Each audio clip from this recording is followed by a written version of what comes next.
বিসমিল্লাহির রহমানির রহিম।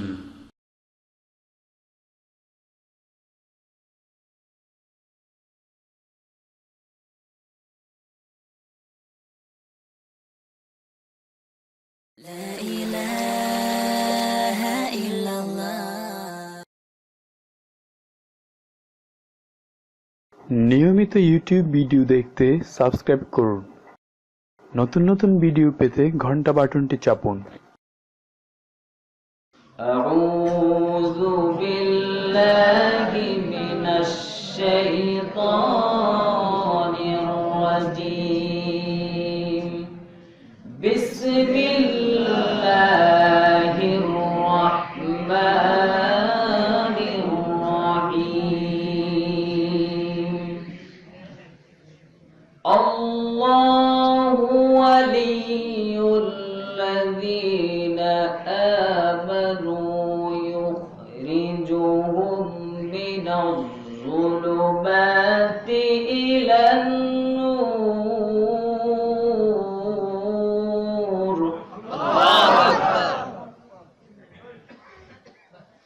والذين كفروا أولياؤهم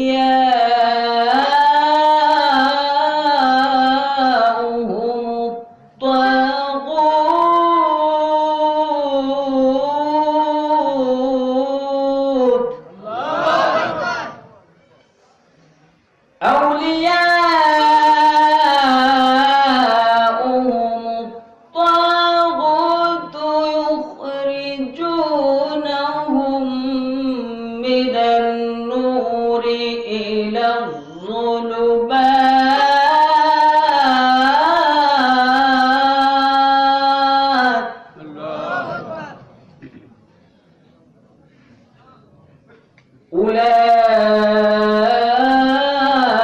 أولئك أصحاب النار هم فيها خالدون.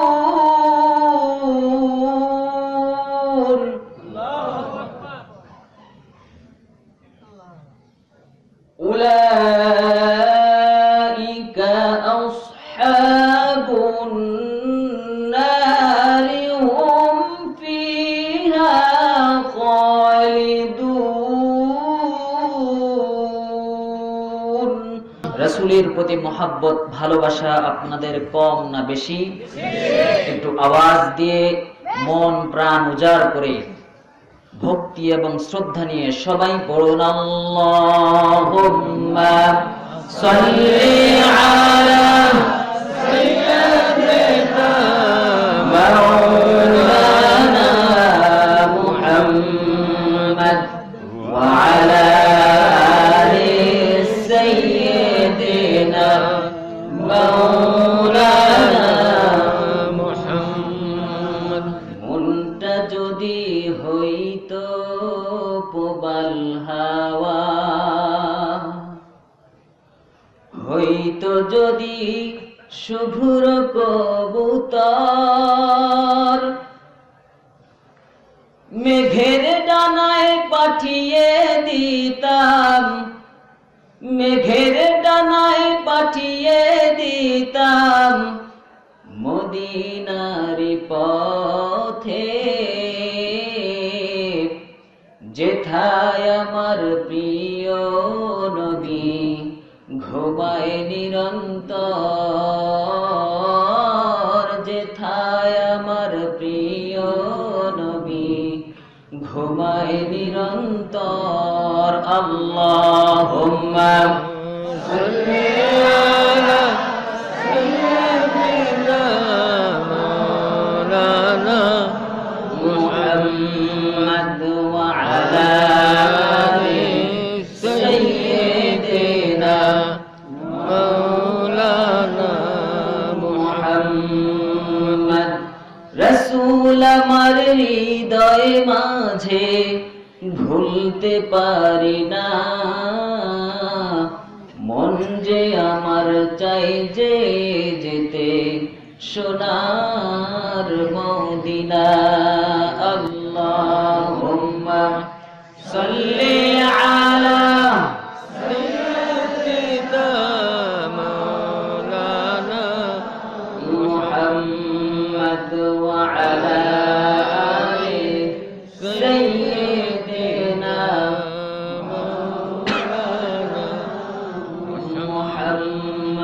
বালাগাল উলা বিকামালিহি কাশাফাদ দুজা বিজামালিহি হাসনাত জামিউ খিসালিহি সল্লু আলাইহি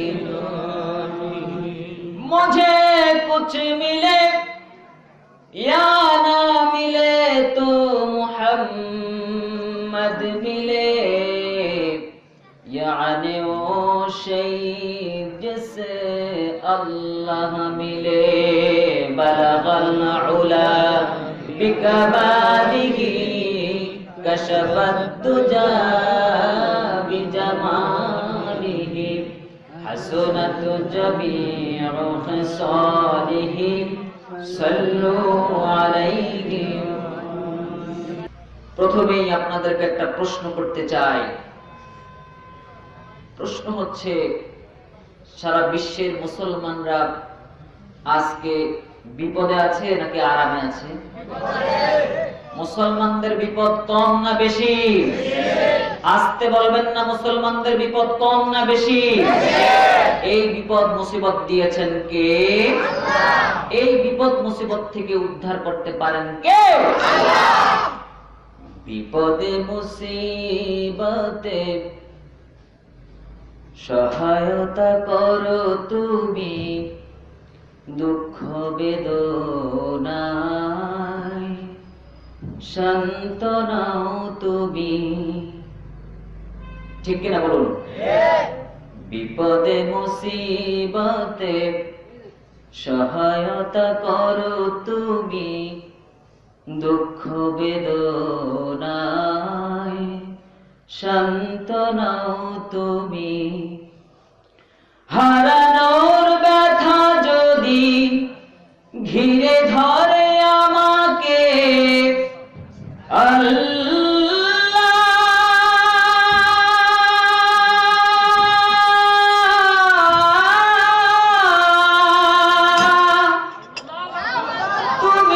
তখন এসে গভীর ভালোবেসে কমিয়ে দিও ব্যথার পাল্লা,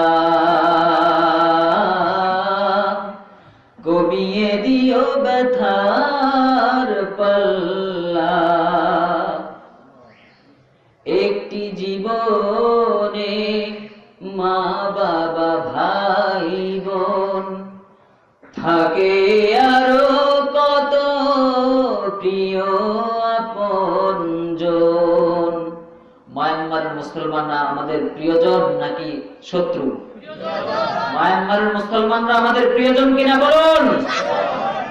একটি জীবনে মা বাবা ভাই বোন থাকে আরো কত প্রিয় আপনজন। কাউকে হারানোর ব্যথায় কাঁদি যদি আল্লাহ,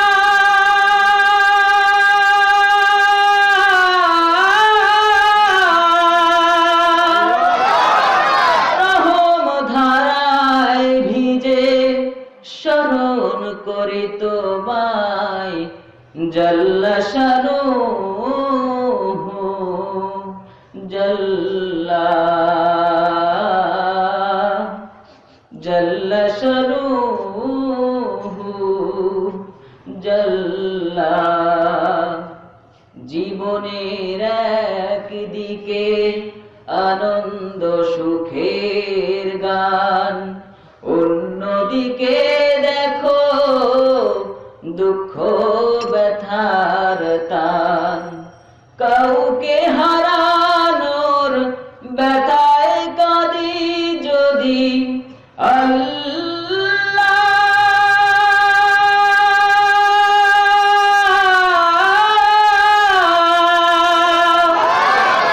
ব্যথার প্রদীপ জেলে স্মরণ করি তোমায়, জাল্লা শানুহু জাল্লা,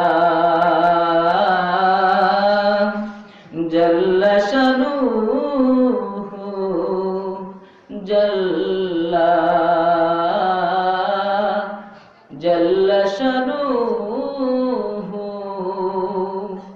জাল্লা। বিসমিল্লাহির রহমানির রহিম। গোপালপুর নতুন পাড়া বাইতুল মামুর দ্বিতল জামে মসজিদের উন্নতিকল্পে আয়োজিত বার্ষিক ওয়াজ মাহফিলের জনাব সাহেবে সদর সম্মানিত সভাপতি, সিরাজগঞ্জ জেলার চৌহালি উপজেলা পরিষদের জননন্দিত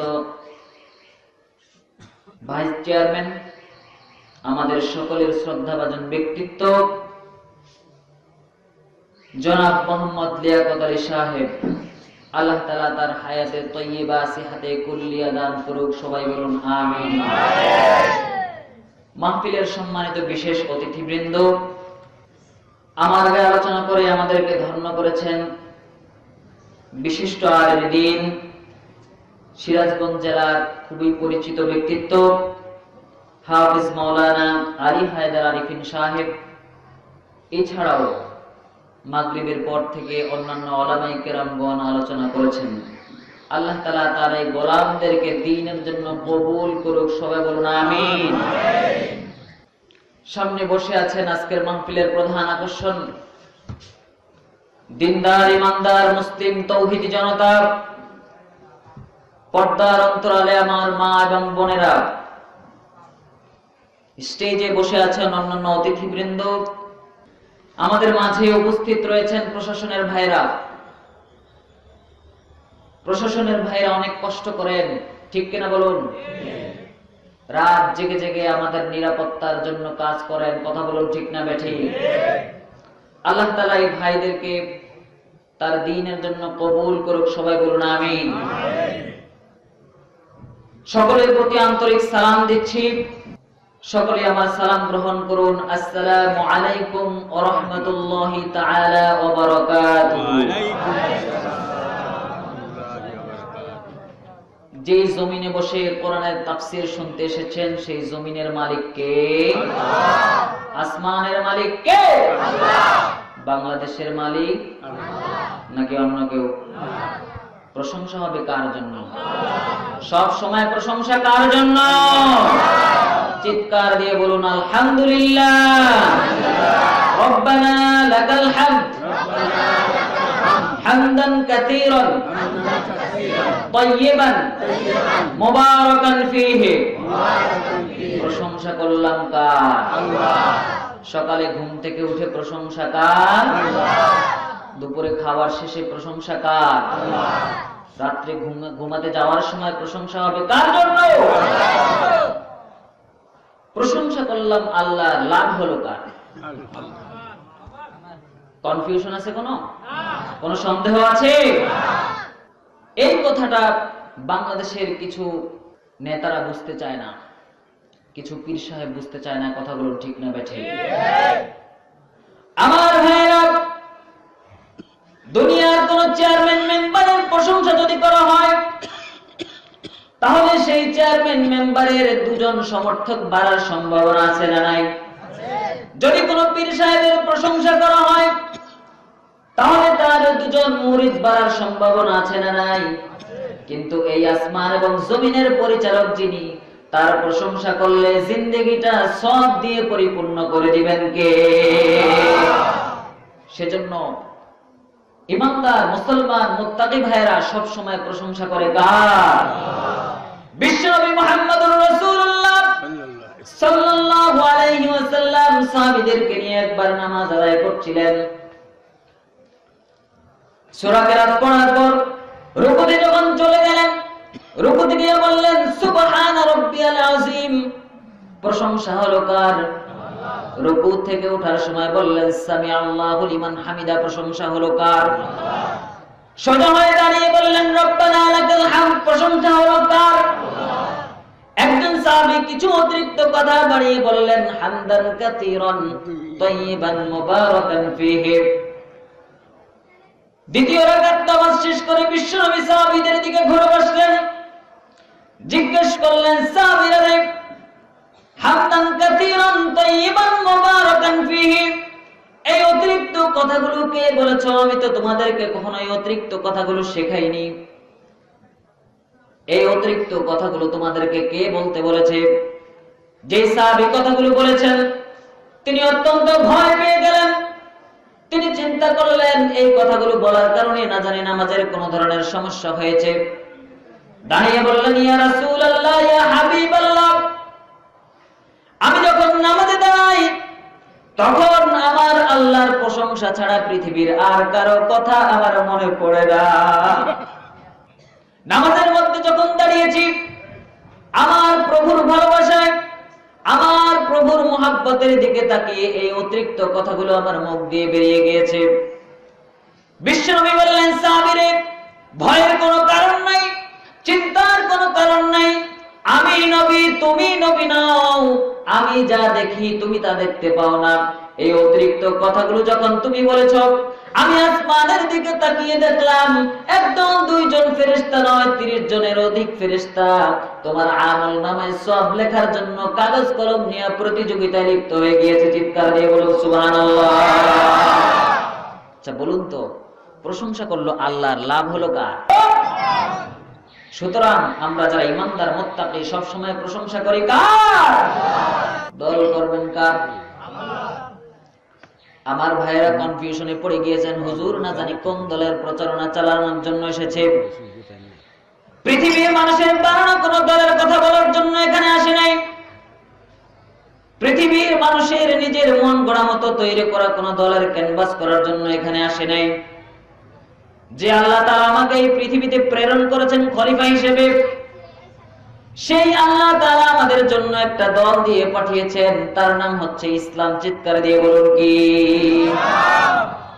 কোরআনুল কারীমের সূরা আলে ইমরান 3 নম্বর পারার 11 নম্বর পৃষ্ঠা 19 নম্বর আয়াতের মধ্যে আল্লাহ তাআলা জানিয়ে দিচ্ছেন, ইন্নাদ-দীনা ইনদাল্লাহিল ইসলাম। চিৎকার দিয়ে বলুন আল্লাহু আকবার।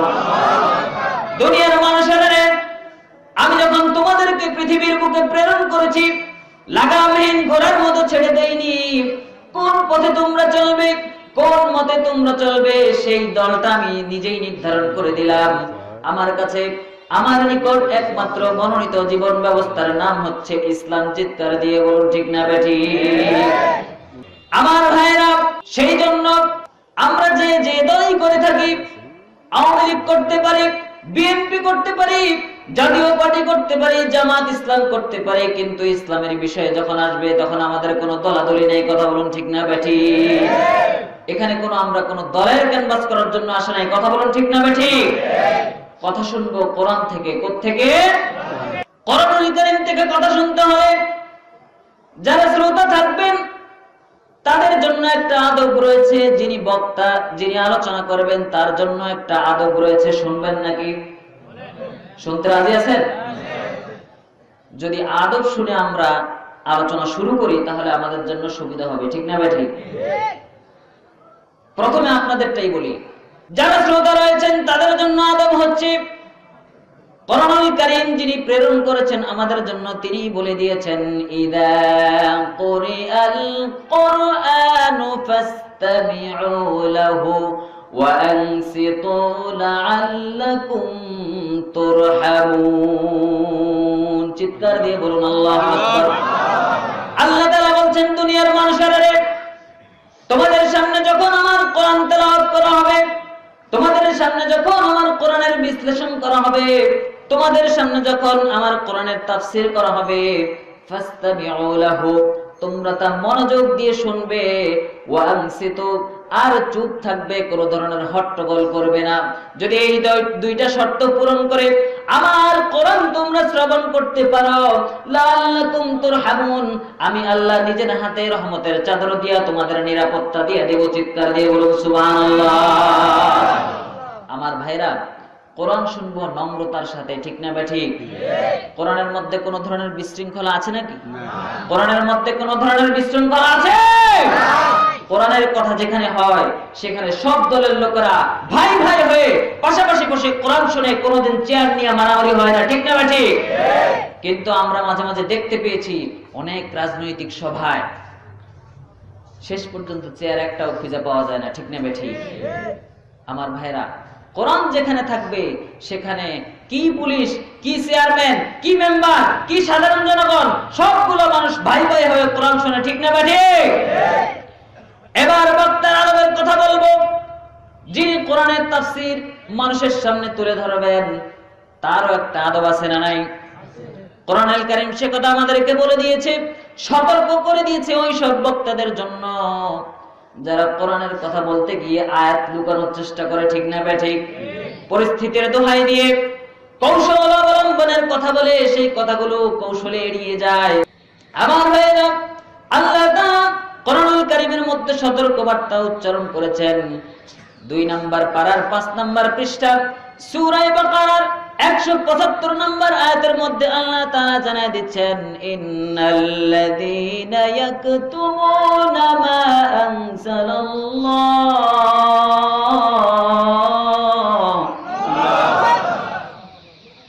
ইন্নাল্লাযীনা ইয়াকতুমুনা মা আনজালাল্লাহু মিনাল কিতাবি ওয়া ইয়াশতারুনা বিহি ثمنا قليلا أولئك لا يأكلون في بطونهم إلا النار ولا يكلمهم الله يوم القيامة ولا يزكيهم ولهم عذاب أليم আল্লাহ তাআলা বলেন, দুনিয়ার বক্তা যারা মানুষের সামনে কোরআনের দাওয়াত গুলো মানুষের সামনে তুলে ধরো, কোরআনের মেসেজ গুলো মানুষের সামনে তুলে ধরো, তোমাদের জন্য সতর্ক বার্তা হচ্ছে আমার পক্ষ থেকে যে কিতাব তোমাদের উপর নাযিল হয়েছে, আমি যে কিতাব তোমাদের উপর নাযিল করেছি, বিভিন্ন কৌশলের কথা বলে, বিভিন্ন পরিস্থিতির দোহাই দিয়ে কোরআনের একটা আয়াতকেও যদি তোমরা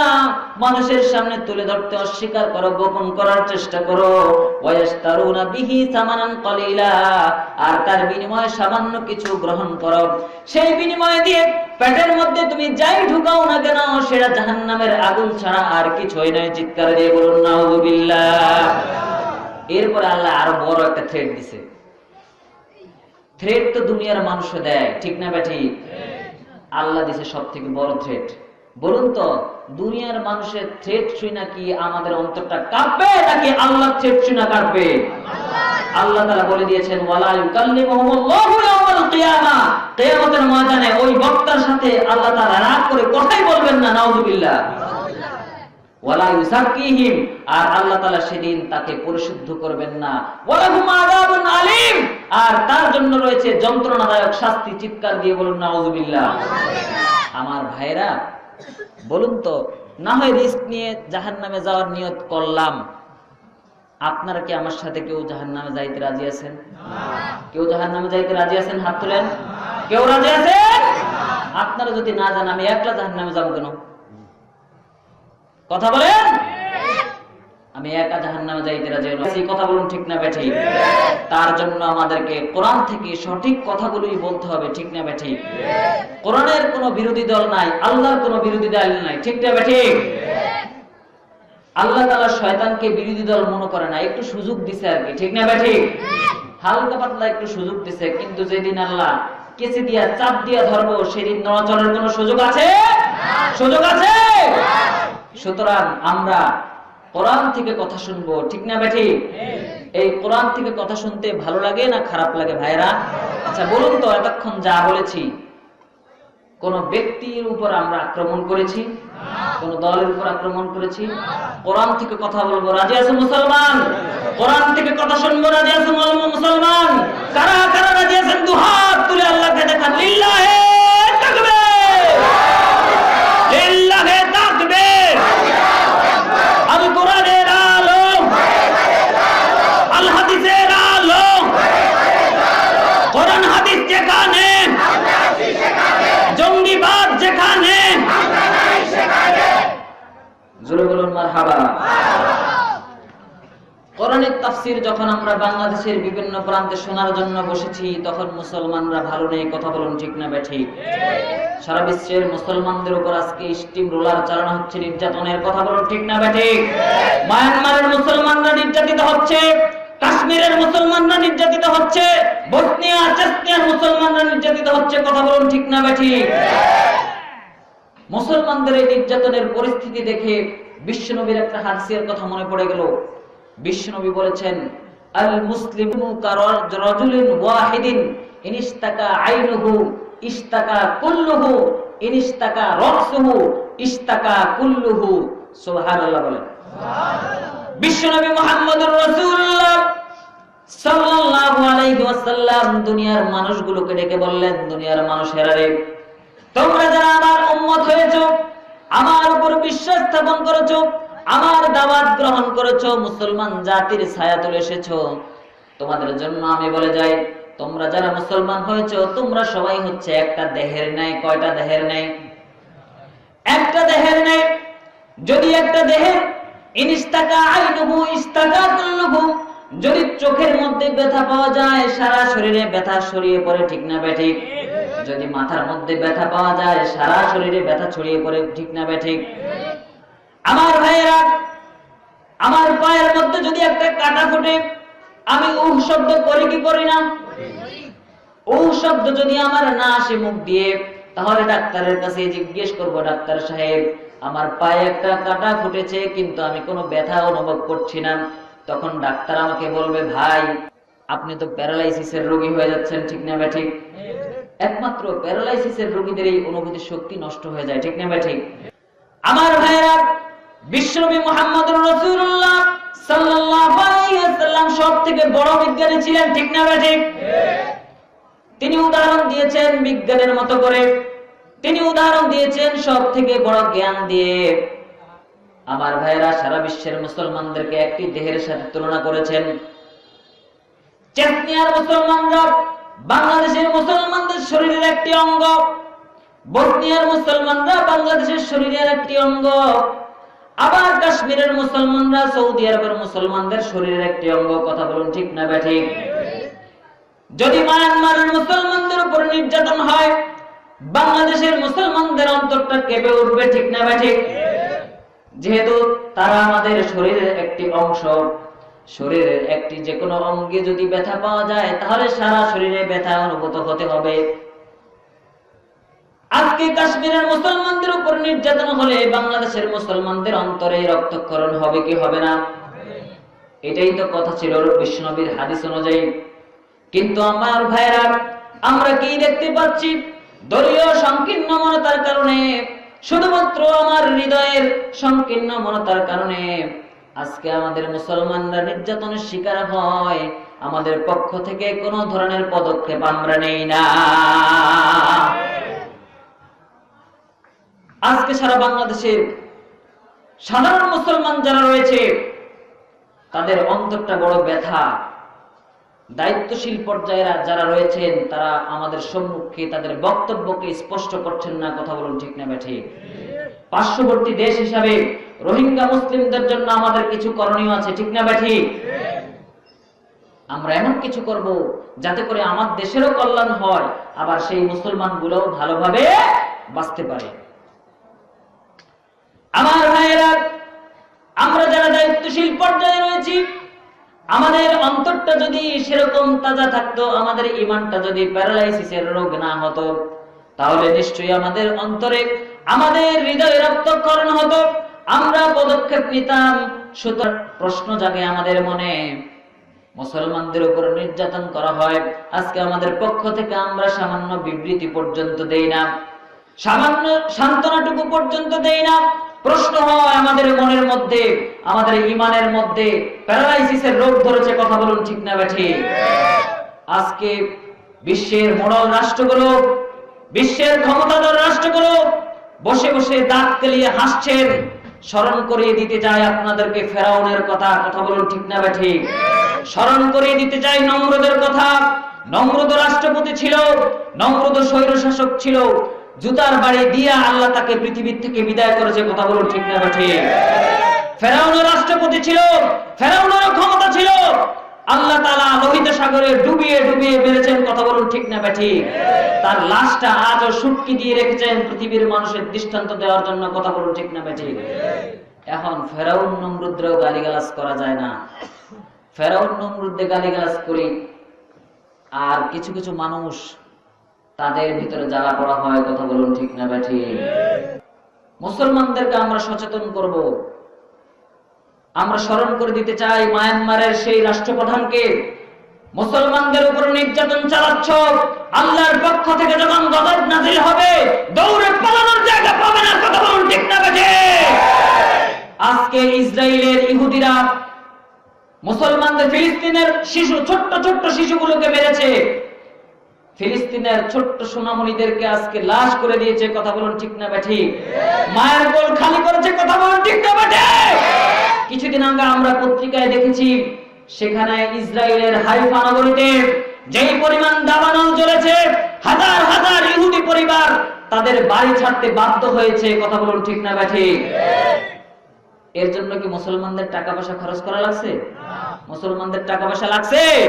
বিনা পয়সায় আল্লাহর পক্ষ থেকে গজব নাজিল হয়েছে, কথা বলুন ঠিক না ঠিক? আল্লাহর পক্ষ থেকে যেদিন গজব নাজিল হবে, স্বৈর শাসকরা তোমরা শুনে নাও, মুসলমানদের উপর নির্যাতন করো, মুসলমানরা যেদিন খেপে যাবে, ঐক্যবদ্ধ হ্যাঁ, মুসলমানরা যেদিন ঐক্যবদ্ধ হবে দৌড়ে পালানোর জায়গা পাবে না, কথা বলুন ঠিক না ঠিক? সারা বিশ্বের যে কোনো প্রান্ত থেকে, সৌদি আরবের ইমাম সাহেব থেকে যে কোনো ওলামায়ে কেরাম মুসলমানদের যেদিন ঐক্যবদ্ধের ডাক দেবে, ওই ইহুদিদের দালালদের প্রতিরোধ করার জন্য আমরা সবাই ঝাঁপিয়ে পড়বো ইনশাআল্লাহ। কারা কারা রাজি আছেন তো হাত তুলে আল্লাহকে দেখান, লিল্লাহে তাকবীর, লিল্লাহে তাকবীর। আমার ভাইরা, বর্তমান পরিস্থিতি সম্পর্কে একটু তুলে ধরলাম এই কারণে, আজকে আমরা আলোচনা শুনবো আমাদের মনের মধ্যে যে হতাশা কাজ করছে, আমাদের অন্তরটা আজকে বড় ব্যথাতুর, কথা বলুন ঠিক না ঠিক? সেই অন্তরটাকে একটু সান্ত্বনা দেওয়ার জন্য কোরআন গবেষণা করেছি, কোরআন থেকে খুঁজেছি কোথায় মুসলমানদের জন্য একটু সান্ত্বনা দেওয়া যায়, কোন জায়গায় মুসলমানদের জন্য একটু সান্ত্বনা পাওয়া যায়, কোরআন থেকে গবেষণা করেছি।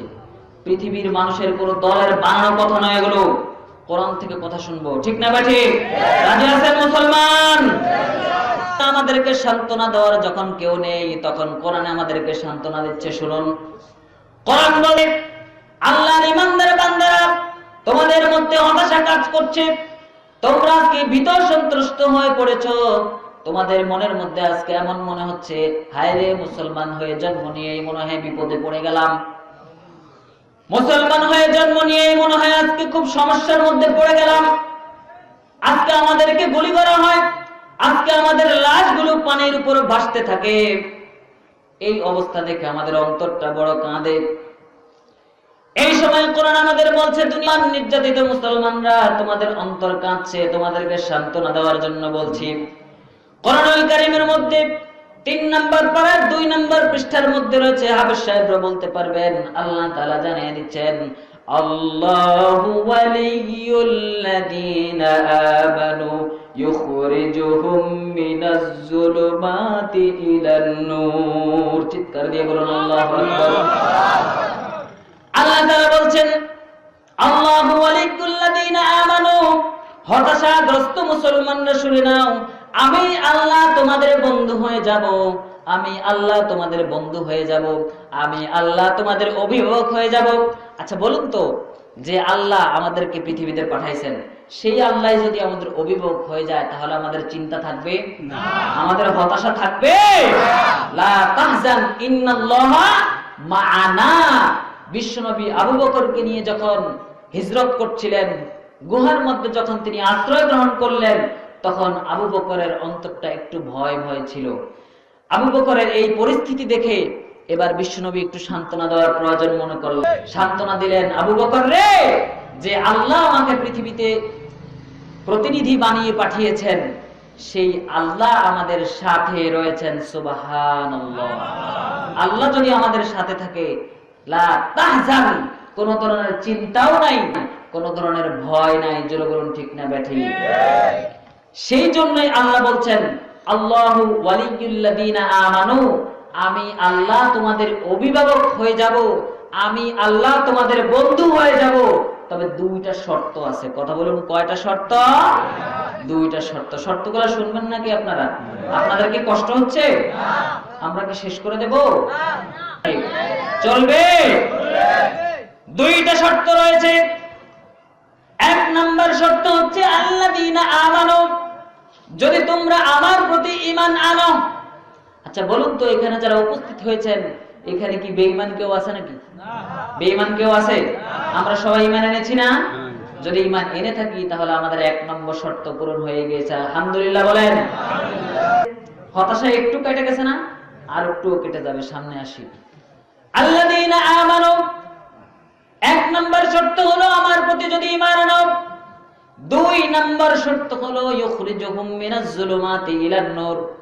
ঈমান গ্রহণ করে ওই মসজিদের মধ্যে বসে থাকলে চলবে না, ঈমান গ্রহণ করে তাসবির দ্বারা টিপলে চলবে না, ঈমান গ্রহণ করে খানকার মধ্যে বসে থাকলে চলবে না, ঈমান গ্রহণ করে নির্দিষ্ট গণ্ডির মধ্যে থাকলে চলবে না।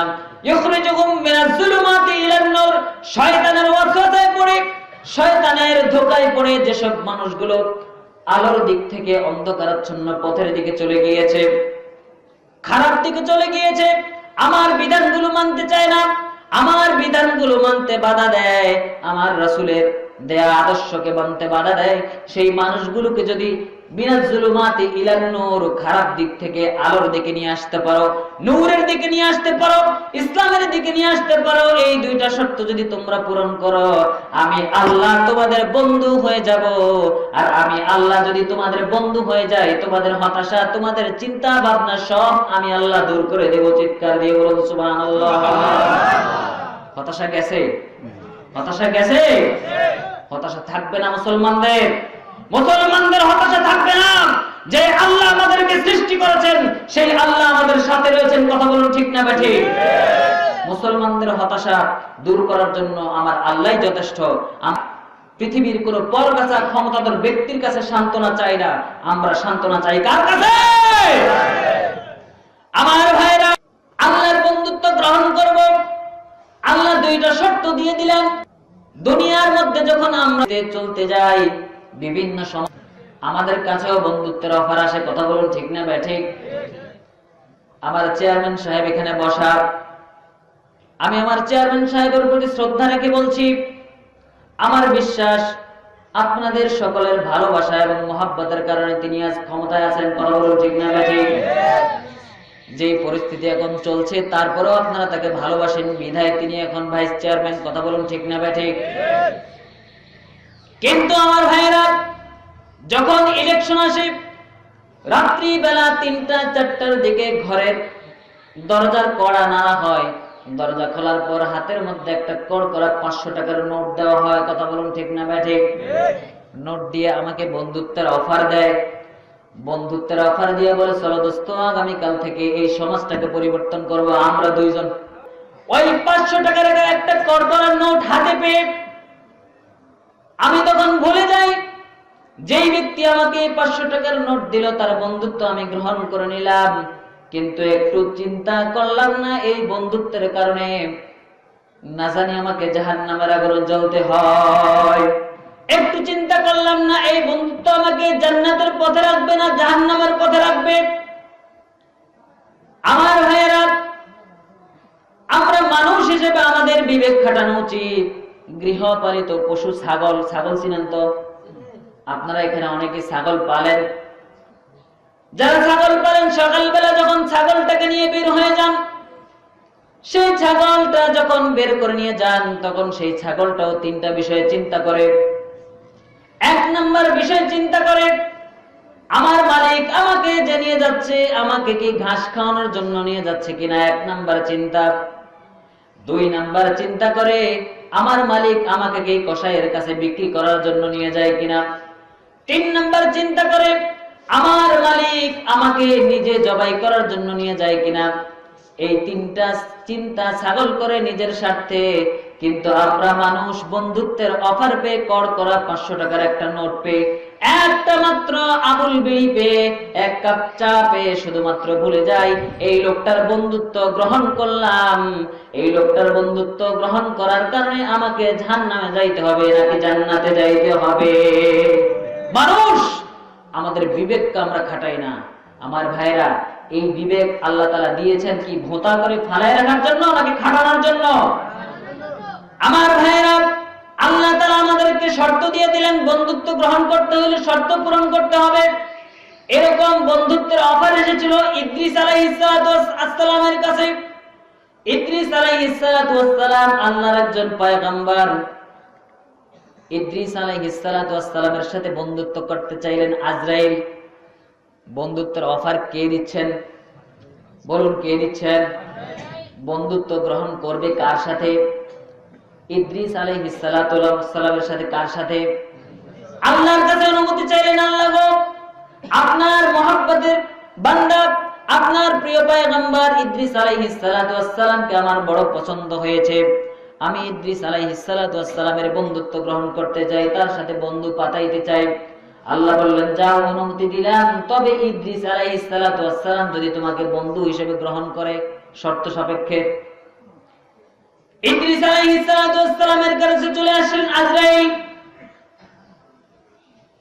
এসে জিজ্ঞেস করলেন, ইদ্রিস আলাইহিস সালাম, আল্লাহর পয়গম্বর, আপনাকে আমার বড়ই পছন্দ হয়েছে, আমি আপনার সাথে বন্ধুত্ব গ্রহণ করতে চাই, আপনার বন্ধু হতে চাই। ইদ্রিস আলাইহিস সালামের কাছে এসে এই কথা বলার পর ইদ্রিস আলাইহিস সালাম বললেন, আজরাইল, আপনি বন্ধুত্বের অফার দিয়েছেন, ভালো কথা, আমি যার তার সাথে বন্ধুত্ব গ্রহণ করি না, আমার তিনটা শর্ত রয়েছে, যদি সেই তিনটা শর্ত আপনি পূরণ করতে পারেন আমি আপনার বন্ধু হতে রাজি আছি, নচেত নয়।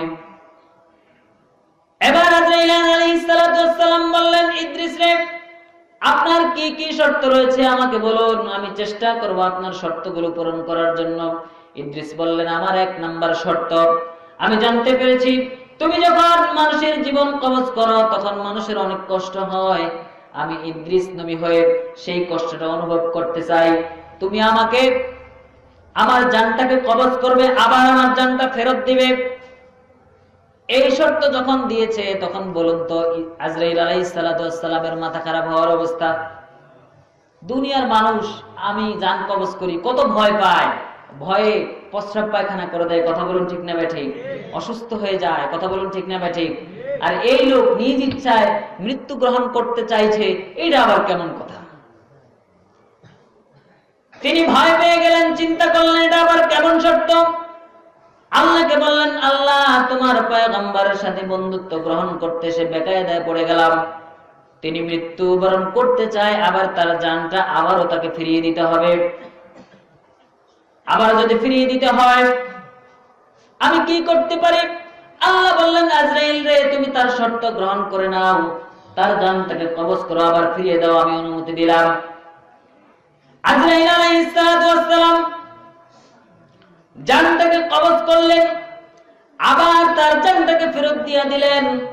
এবার জিজ্ঞেস করলেন, ইদ্রিস ভাই, আপনার জানটা কবজ করলাম, আবার ফেরত দিয়ে দিলাম, এবার বলুন তো মৃত্যুর যন্ত্রণা কেমন অনুভব করেছেন?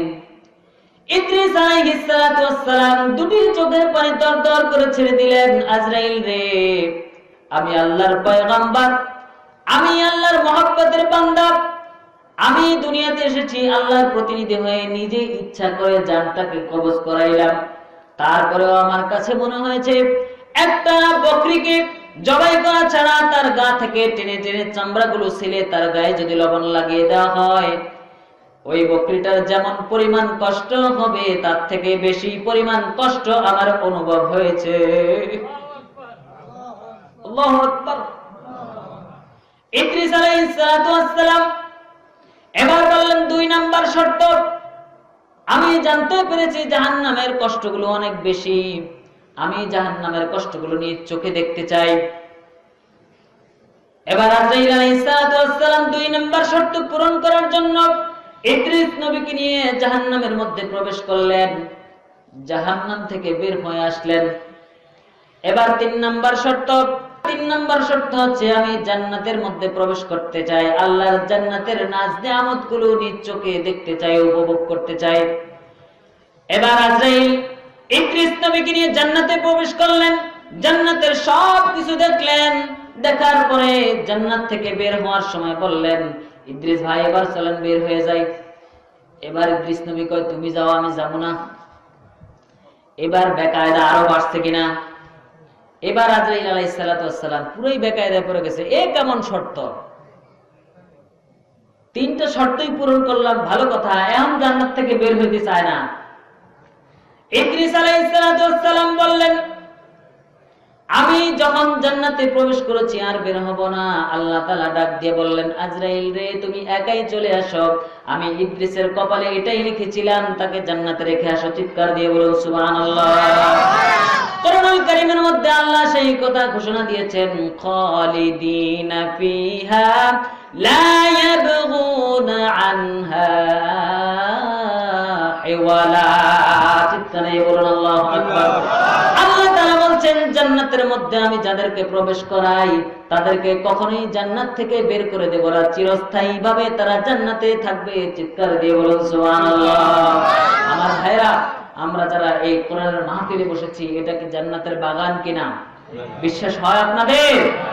জান্নাতের বাগান থেকে এত আগে কেন বের হয়ে যেতে চান? এই কথাগুলো শুনতে কি ভালো লাগে না আপনাদের? ভালো লাগে না? জান্নাতের বাগান থেকে এত তাড়াতাড়ি বের হবেন না। আমরা সর্বশেষ মুনাজাত দিয়ে একসাথে এখান থেকে বিদায় নেব। রাজি আছেন আপনারা? রাজি আছেন সবাই? যদি কেউ মনে করেন মাহফিল শেষ করে দিবেন, কানে কানে আমাকে বলবেন, আমি সাথে সাথে শেষ করে দেব। সুতরাং আমার বাবার বয়সে মুরব্বীদেরকে আমি কষ্ট দিতে চাই না। আমার ভাইয়েরা, আল্লাহর বন্ধুত্ব আমরা গ্রহণ করব। মূল আলোচনার দিকে চলে যাচ্ছে, সংক্ষেপে বলবো। আল্লাহর বন্ধুত্ব আমরা গ্রহণ করতে চাই। দুনিয়ার মানুষের কোন বন্ধু যদি আমরা হতে চাই, তাহলে তার সাথে আগে পরিচিত হয়ে কথা বলুন, ঠিক না ভাই? ঠিক। দু একদিন সময় নিই, তার চালচলন পর্যবেক্ষণ করার চেষ্টা করি, তার সাথে বন্ধুত্ব করার জন্য অনেক হিসাব কিতাব করি। আমার যুবক ভাইরা যারা ফেসবুক চালান, তারা ভালোভাবে বুঝবেন বিষয়টা। ফেসবুকের মধ্যে আপনাকে কেউ যখন ফ্রেন্ড রিকোয়েস্ট পাঠায়, তখন চেষ্টা করি তার প্রোফাইলের মধ্যে ঢোকার জন্য, ঠিক না ভাই? ঠিক। লোকটা কোন অঞ্চলের, কোথায় পড়ালেখা করে, কি করে, ঠিক না ভাই? ঠিক। এই যখন হয়, তার মানে তার পরিচয়টা আমি ভালোভাবে জানতে চাই। আল্লাহর বন্ধু আমরা হতে চাই, আল্লাহ আমাদের বন্ধু হবেন, তবে আল্লাহর পরিচয়টা আমাদের জন্য প্রয়োজন আছে না নাই? প্রয়োজন আছে না নাই? আল্লাহর পরিচয় আমরা শুনবো, মাত্র তিনটা পরিচয় বলবো। এই তিনটা পরিচয় বলেই আমি আমার আলোচনা শেষ করব। তারপর আমরা একসাথে মুনাজাত দিয়ে আমরা এখান থেকে বিদায় নেব। রাজি আছেন আপনারা? আমার ভাইয়েরা, আল্লাহর সাথে বন্ধুত্ব গ্রহণ করার জন্য শর্ত হলো আল্লাহকে চিনতে হবে। চিনব কার কাছে? কোরআনুল কারীম আল্লাহ তাআলা আমাদেরকে দিয়ে দিয়েছেন আল্লাহকে চেনার জন্য। আল্লাহকে চিনতে হলে খানকায় যেতে হবে না, আল্লাহকে চিনতে হলে ধ্যানে বসতে হবে না, আল্লাহকে চিনতে হলে জঙ্গলের মধ্যে গিয়ে চুপচাপ করে বসে থাকতে হবে না। আল্লাহকে চেনার জন্য এই কোরআন আল্লাহ আমাদেরকে দিয়ে দিয়েছেন। কথা বলুন, ঠিক না বেটি? কোরআনকে জিজ্ঞেস করি, কোরআন রে, তুমি কি বলতে পারবে নাকি আল্লাহর এক নাম্বার পরিচয় কি? কোরআন জবাব দেয় আমাদের জন্য। সবাই নামাজের মধ্যে ছোট্ট একটি সূরা আমরা পড়ে থাকি, আমার সাথে সবাই পড়বেন, কুল হুয়াল্লাহু আহাদ আল্লাহুস সামাদ লাম ইয়ালিদ ওয়া লাম ইউলাদ ওয়া লাম ইয়াকুল লাহু কুফুয়ান আহাদ। চিৎকার দিয়ে বলুন আল্লাহু আকবার। আল্লাহ তাআলা বলেন, নবী হে, আপনার উম্মতদেরকে জানিয়ে দিন, আমার বান্দাদেরকে জানিয়ে দিন, তিনি আল্লাহ, তিনি হচ্ছেন এক, অদ্বিতীয়, তার কোনো শরীক নেই, তিনি তোমাদের ইলাহ। কথা বলুন, ঠিক না ভাই? ঠিক। ফরজ নামাজের পরে আমার অনেক ভাইরা পড়েন আয়াতুল কুরসি, আল্লাহু লা ইলাহা ইল্লা হুয়াল হাইয়ুল কাইয়্যুম। আল্লাহু আকবার। নামাজের পরে আমরা এই কথাগুলো পড়ি, কিন্তু বোঝার চেষ্টা করি না আমি কি পড়ছি। আমি ঐতিহাসিক ঘোষণা দিচ্ছি, আল্লাহ হচ্ছেন এক, অদ্বিতীয়, তার কোনো শরীক নেই। কথা বলুন, ঠিক না বেটি? ফজর নামাজের পরে অনেক মসজিদে এই চর্চাটা রয়েছে আলহামদুলিল্লাহ। রাসূলের সুন্নাহ সূরা হাশরের শেষ ৩ আয়াত, হুয়াল্লাহুল্লাযী লা ইলাহা ইল্লা হু আলিমুল গায়বি ওয়াশ শাহাদাতি হুয়ার রহমানুর রহিম। চিৎকার দিয়ে বলুন আল্লাহু আকবার। হুয়াল্লাহুল্লাযী লা ইলাহা ইল্লা হু, তিনি এমন সত্তা যিনি ছাড়া কোনো ইলাহ নেই। পৃথিবীর কাউকে আমরা তিনি ছাড়া কাউকে ইলাহ মানি না। এই ঘোষণা আমরা ফরজ নামাজের পর দিয়ে থাকি। কিন্তু বন্ধু, এই ঘোষণাগুলো দেওয়ার পরেও আমরা অনেক সময় আল্লাহর সাথে ইলাহ এর সাথে শিরকের মধ্যে লিপ্ত হয়ে যায়। কথা বলুন ঠিক না বেটি? আমার ভাইরা, 10 বছর হয়েছে যুবক মানুষ বিবাহ করেছে। কয় বছর হয়েছে? 10 বছর হয়েছে। ঘরের মধ্যে সন্তান আসে না, সন্তান আসে না। মনটার মধ্যে খুব ব্যথা, মনটা খুব ত্যক্ত বিরক্ত হয়ে গিয়েছে, জীবনটারে খুব ব্যর্থ মনে হচ্ছে। এই হারবালের হোমিও খায়, অ্যালোপ্যাথিক খায়, ডাক্তার কবিরাজ সব বাইটটা খাইছে, সন্তান হয় না। বলুন, এরকম মানুষ আমাদের সমাজে আছে না? অনেকের সন্তান হয় না, আছে না? তার মনটার মধ্যে অনেক ব্যথা। এই যখন অবস্থা, বন্ধুর সাথে বিষয়টাকে শেয়ার করে, দোস্ত রে 10টা বছর হলো বিয়ে করলাম, বুঝতে পারতেছি না সমস্যা কোন জায়গায়, আমার দিকে না এই দিক থেকে। এই কথা যখন বন্ধুকে বলে, বন্ধু কয় খারাপ, ব্যবস্থা একটা আছে, ব্যবস্থা একটা আছে। আমি একটা তোমার বুদ্ধি দেই, ওই জায়গায় গেলে সন্তান পাইতেও পারো। অনেক দিনের ত্যক্ত বিরক্ত, মনটা খারাপ, বন্ধু যখন একটা ব্যবস্থার কথা বলছে, তখন তার ভিতরে একটু আশা যাচ্ছে। দোস্ত তুমি ব্যবস্থাটার কথা একটু বলো। এখন ব্যবস্থার কথা বলতেছে, এক জায়গায় গেলে তুমি সন্তান পাইবা, সেটা হচ্ছে বিড়ি বাবা। কথা বলুন, কি বাবা? বিড়ি বাবা। বিড়ি বাবার কাছে গিয়া সেই বিড়ি খাইলে নাকি সন্তান হয়। বিশ্বাস করেন আপনারা? বিশ্বাস করেন? এগুলো তো এই সমাজে নাই। সিরাজগঞ্জে আছে এগুলো? হ্যাঁ, সিরাজগঞ্জে না। আলহামদুলিল্লাহ বলেন। আল্লাহ তাআলা কবুল করুক ভাইদেরকে, সবাই বলুন আমিন। আমার ভাইরা বিড়ি বাবার কাছে যায়, বিড়ি খাইলে নাকি সন্তান হবে। সন্তান নিয়ে বিড়ি খাইলে সেই সন্তান আর নষ্ট হওয়ার সম্ভাবনা আছে না নাই? অথচ বিড়ি খাইলে নাকি সন্তান হবে। বাবার কাছে গিয়েছে। কার সাথে শিরক করলাম? কার সাথে শিরক করলাম? নামাজের মধ্যে ঘোষণা দিলাম আল্লাহ এক, ফরজ নামাজের পরে বললাম আল্লাহ এক, ফজর নামাজের পরেও বললাম আল্লাহ এক, আবার সন্তানের জন্য বাবার দরবারে গেলাম। এই ধরনের কাজ করা কি জায়েজ আছে? জায়েজ আছে? আল্লাহ তাআলা আমাদের হেফাজত করুক, সবাই বলুন আমিন।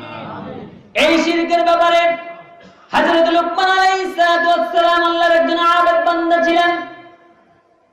তিনি তার সন্তানকে উপদেশ দিয়েছিলেন শিরকের ব্যাপারে, ইয়া বুনাইয়া লা তুশরিক বিল্লাহ ইন্নাশ শিরকা লাযুলমুন আযীম। 21 নম্বর পারা 11 নম্বর পৃষ্ঠা সূরা লোকমানের 13 নম্বর আয়াতের মধ্যে আল্লাহ তাআলা জানিয়ে দিচ্ছেন লোকমানের সেই ঐতিহাসিক ঘোষণা, আমার সন্তান, ওহে বৎস শুনে রাখো, আমি তোমাকে ভালোবাসি, সেই জন্য তোমাকে সতর্ক করে দেই, লা তুশরিক বিল্লাহি শাইআ, আল্লাহর সাথে কাউকে শিরক করো না। ইলাহ একজনই, তার সাথে কাউকে অংশীদার করো না। যদি শিরক করো, আমি ঘোষণা দিচ্ছি ইন্নাশ শিরকা লাযুলমুন আযীম, সবগুলো গুনার মধ্যে সবথেকে বড় গুনার নাম হচ্ছে শিরক। চিৎকার দিয়ে বলুন নাউযুবিল্লাহ। এই শিরকের ব্যাপারে আল্লাহ তাআলা অন্যত্র সতর্ক করেছেন আমাদেরকে, বান্দারা সব গুনাহ আমি আল্লাহ ইচ্ছা করলে ক্ষমা করে দিতে পারি, তবে একটা গুনাহ আমি কখনোই ক্ষমা করব না, তার নাম হচ্ছে শিরক। আল্লাহ তাআলা বলছেন ইন্নাল্লাহা লা ইয়াগফিরু আন ইউশরাকা বিহি ওয়া ইয়াগফিরু মা দুনা যালিকা। এই আয়াতের মধ্যে একটা মজার বিষয় আছে, শুনবেন নাকি আপনারা? মজার বিষয় হচ্ছে আদর যে করে ধমকও সে দিতে পারে। কথা বলুন ঠিক না ভাই? ঠিক। আদর যে করে ধমকও সে দিতে পারে। দেখুন আল্লাহ তাআলা বলছেন লা ইয়াগফিরু আন ইউশরাকা বিহি, আমার সাথে যারা শিরক করবা তাদেরকে আমি ক্ষমা করব না।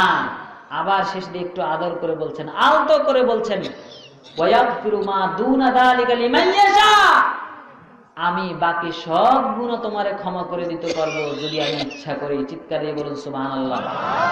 আল্লাহ তাআলা আদর করলেন শেষের দিকে, প্রথমে একটু ধমক দিয়ে নিলেন, বান্দারা আমি তোমাদের ইলাহ, একমাত্র ইলাহ, আমার সাথে কাউকে শরীক করো না, এটা আমার চাদর, অহংকারের চাদর, এটা নিয়ে কেউ টানাটানি করো না, আমি তোমাকে ক্ষমা করব না। তবে ইচ্ছা করলে তোমার সব গুনাহগুলো আমি আল্লাহ ক্ষমা করে দিতে পারি।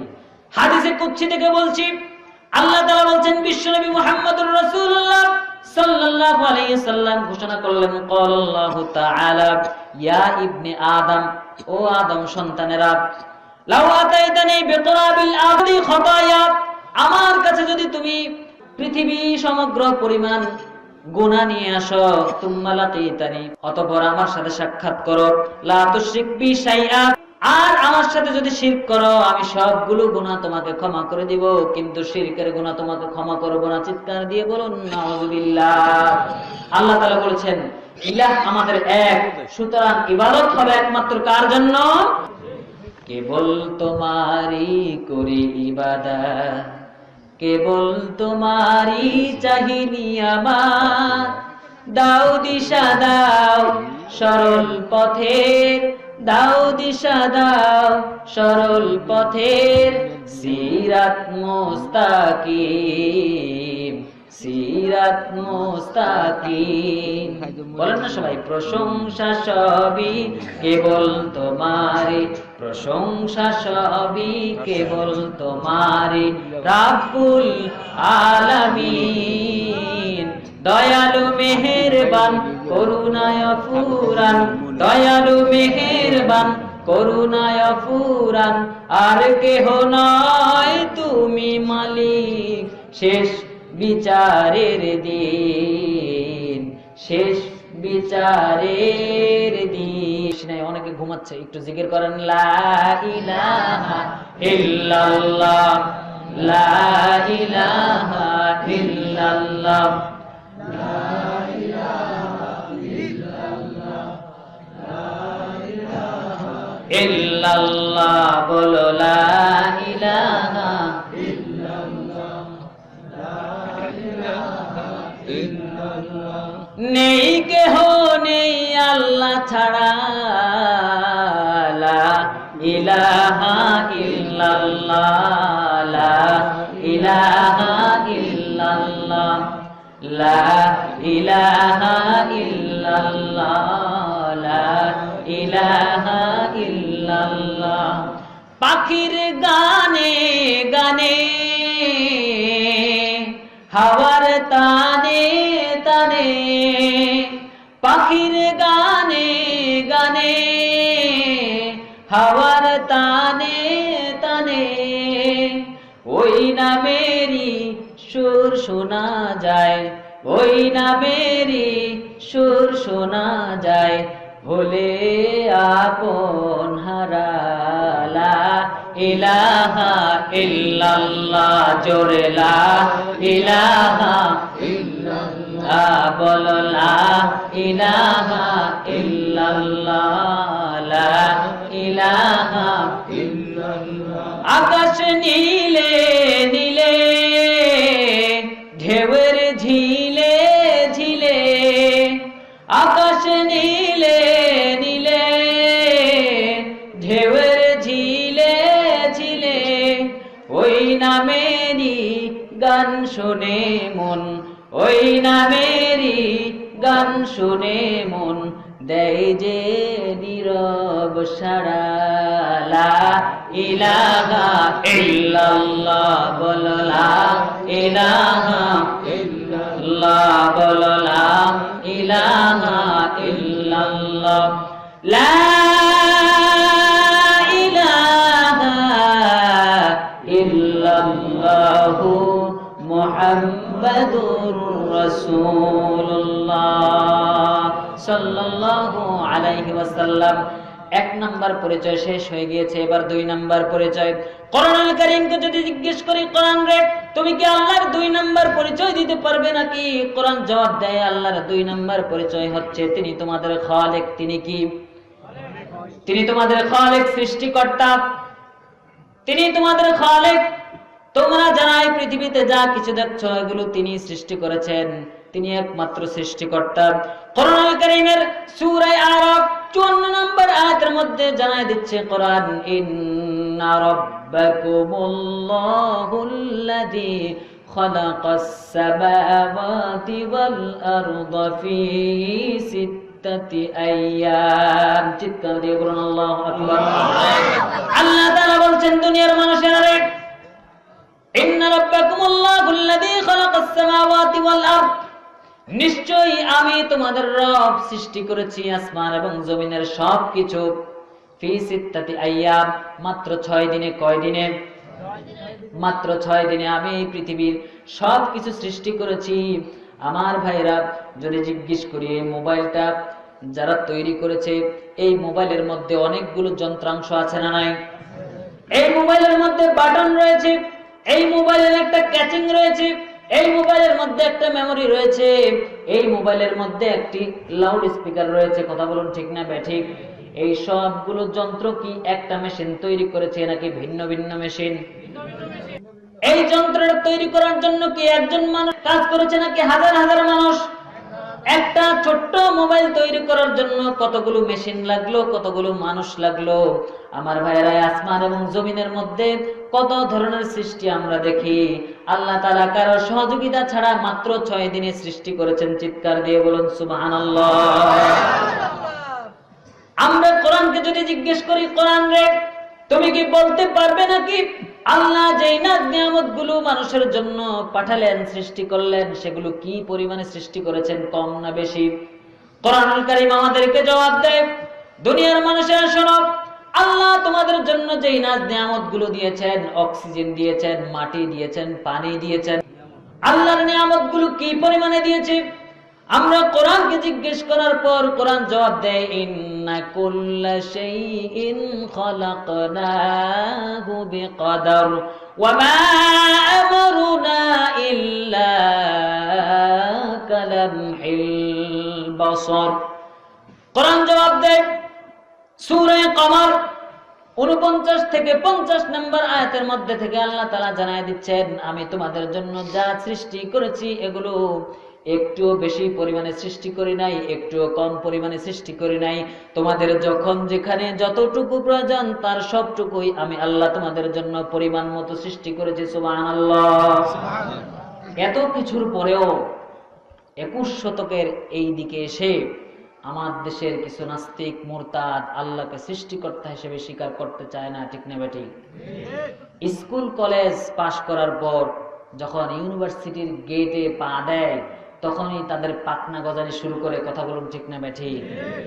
তাদের পাখনা গজানি শুরু করে, তারা বক্তব্য দিতে থাকে দেয়ার ইজ নো গড। কথা বলুন ঠিক না বেঠিক? আমার ভাইয়েরা, সেই নাস্তিককে আমরা কিছু প্রশ্ন করব, দেখি সেই নাস্তিক আমাদেরকে কি জবাব দেয়। 1 নাম্বার প্রশ্ন করব নাস্তিক ভাইকে, কারো প্রতি বিদ্বেষ থেকে বলছি না, বোঝা দরকার আমাদের। নাস্তিক ভাইকে যদি আমরা একটি প্রশ্ন করি, এমন একটা মেশিন তার সামনে উপস্থাপন করলাম, এমন একটা যন্ত্র তার সামনে উপস্থাপন করলাম, যেই যন্ত্রটা পৃথিবী এর আগে কেউ কখনো দেখে নাই। এই যন্ত্রটা পৃথিবীর এর আগে কেউ কখনো দেখে নাই। সেই যন্ত্রটা তার সামনে উপস্থাপন করে এবার যদি তাকে জিজ্ঞেস করি, ভাই তুমি কি এই যন্ত্রের ওয়ার্কিং প্রিন্সিপাল বলতে পারবে নাকি? এই যন্ত্রের ফাংশন বলতে পারবে নাকি? এই যন্ত্র সম্পর্কে তুমি কতটুকু জানো আমাকে বলো দেখি। নাস্তিক বলবে, ভাই আমি তো এই যন্ত্র এর আগে কখনো দেখি নাই, এর আগে পৃথিবীর কোনো মানুষ এই যন্ত্রটা দেখে নাই, তুমি কেন আমাকে জিজ্ঞেস করছো? তুমি একজনকে জিজ্ঞেস করলে এর উত্তর পাবে, যেই ব্যক্তি এই যন্ত্র আবিষ্কার করেছেন, যেই ব্যক্তি এই যন্ত্র তৈরি করেছেন, তাকে জিজ্ঞেস করলে এর জবাব তুমি পেয়ে যাবে। কথা বলুন ঠিক না বেঠিক? যেই ব্যক্তি একটা যন্ত্র তৈরি করে সেই সবার আগে সেই যন্ত্র সম্পর্কে বলতে পারে। ঠিক না বেঠিক? অন্য কাউকে যদি জিজ্ঞেস করা, সে বলবে, ভাই আমি এর সম্পর্কে কিছু জানি না। এই যখন পরিস্থিতি, মেনিলাম তোমার প্রশ্নের উত্তর চমৎকার হয়েছে, এবার তাকে 2 নম্বর প্রশ্ন করব। এবার সে একটু আটকে যাবে, জিজ্ঞেস করব, ভাই এই আসমান এবং জমিন দেখতে পাচ্ছ, এগুলো তো একটা যন্ত্র, এই যন্ত্র কারা আবিষ্কার করলো? এবার সে উত্তর দেবে, মাত্র 35 থেকে 40 বছর আগে পৃথিবীর একদল বিজ্ঞানী 1973 সালে একটা থিওরি আবিষ্কার করেছে। কয়টা থিওরি? একটা থিওরি আবিষ্কার করেছে। সেই থিওরিটার নাম হচ্ছে বিগ ব্যাং থিওরি। আমার ভাইরা, আমার কথা কি বুঝতে কষ্ট হচ্ছে আপনাদের? বুঝতে পারছেন আপনারা? সেই থিওরির নাম হচ্ছে বিগ ব্যাং থিওরি। সেই থিওরি আবিষ্কার করে 1973 সালে তারা নোবেল পুরস্কার পেয়েছে। সেই থিওরিতে বলা হয়েছে পৃথিবী একটা গোলাকার বস্তু ছিল, অধিক তাপের কারণে সেটি মহাবিস্ফোরণ ঘটে আসমান এবং জমিন সৃষ্টি হয়েছে। এর নাম হচ্ছে বিগ ব্যাং থিওরি। এই থিওরি নাস্তিকবাদীরা বিশ্বাস করে।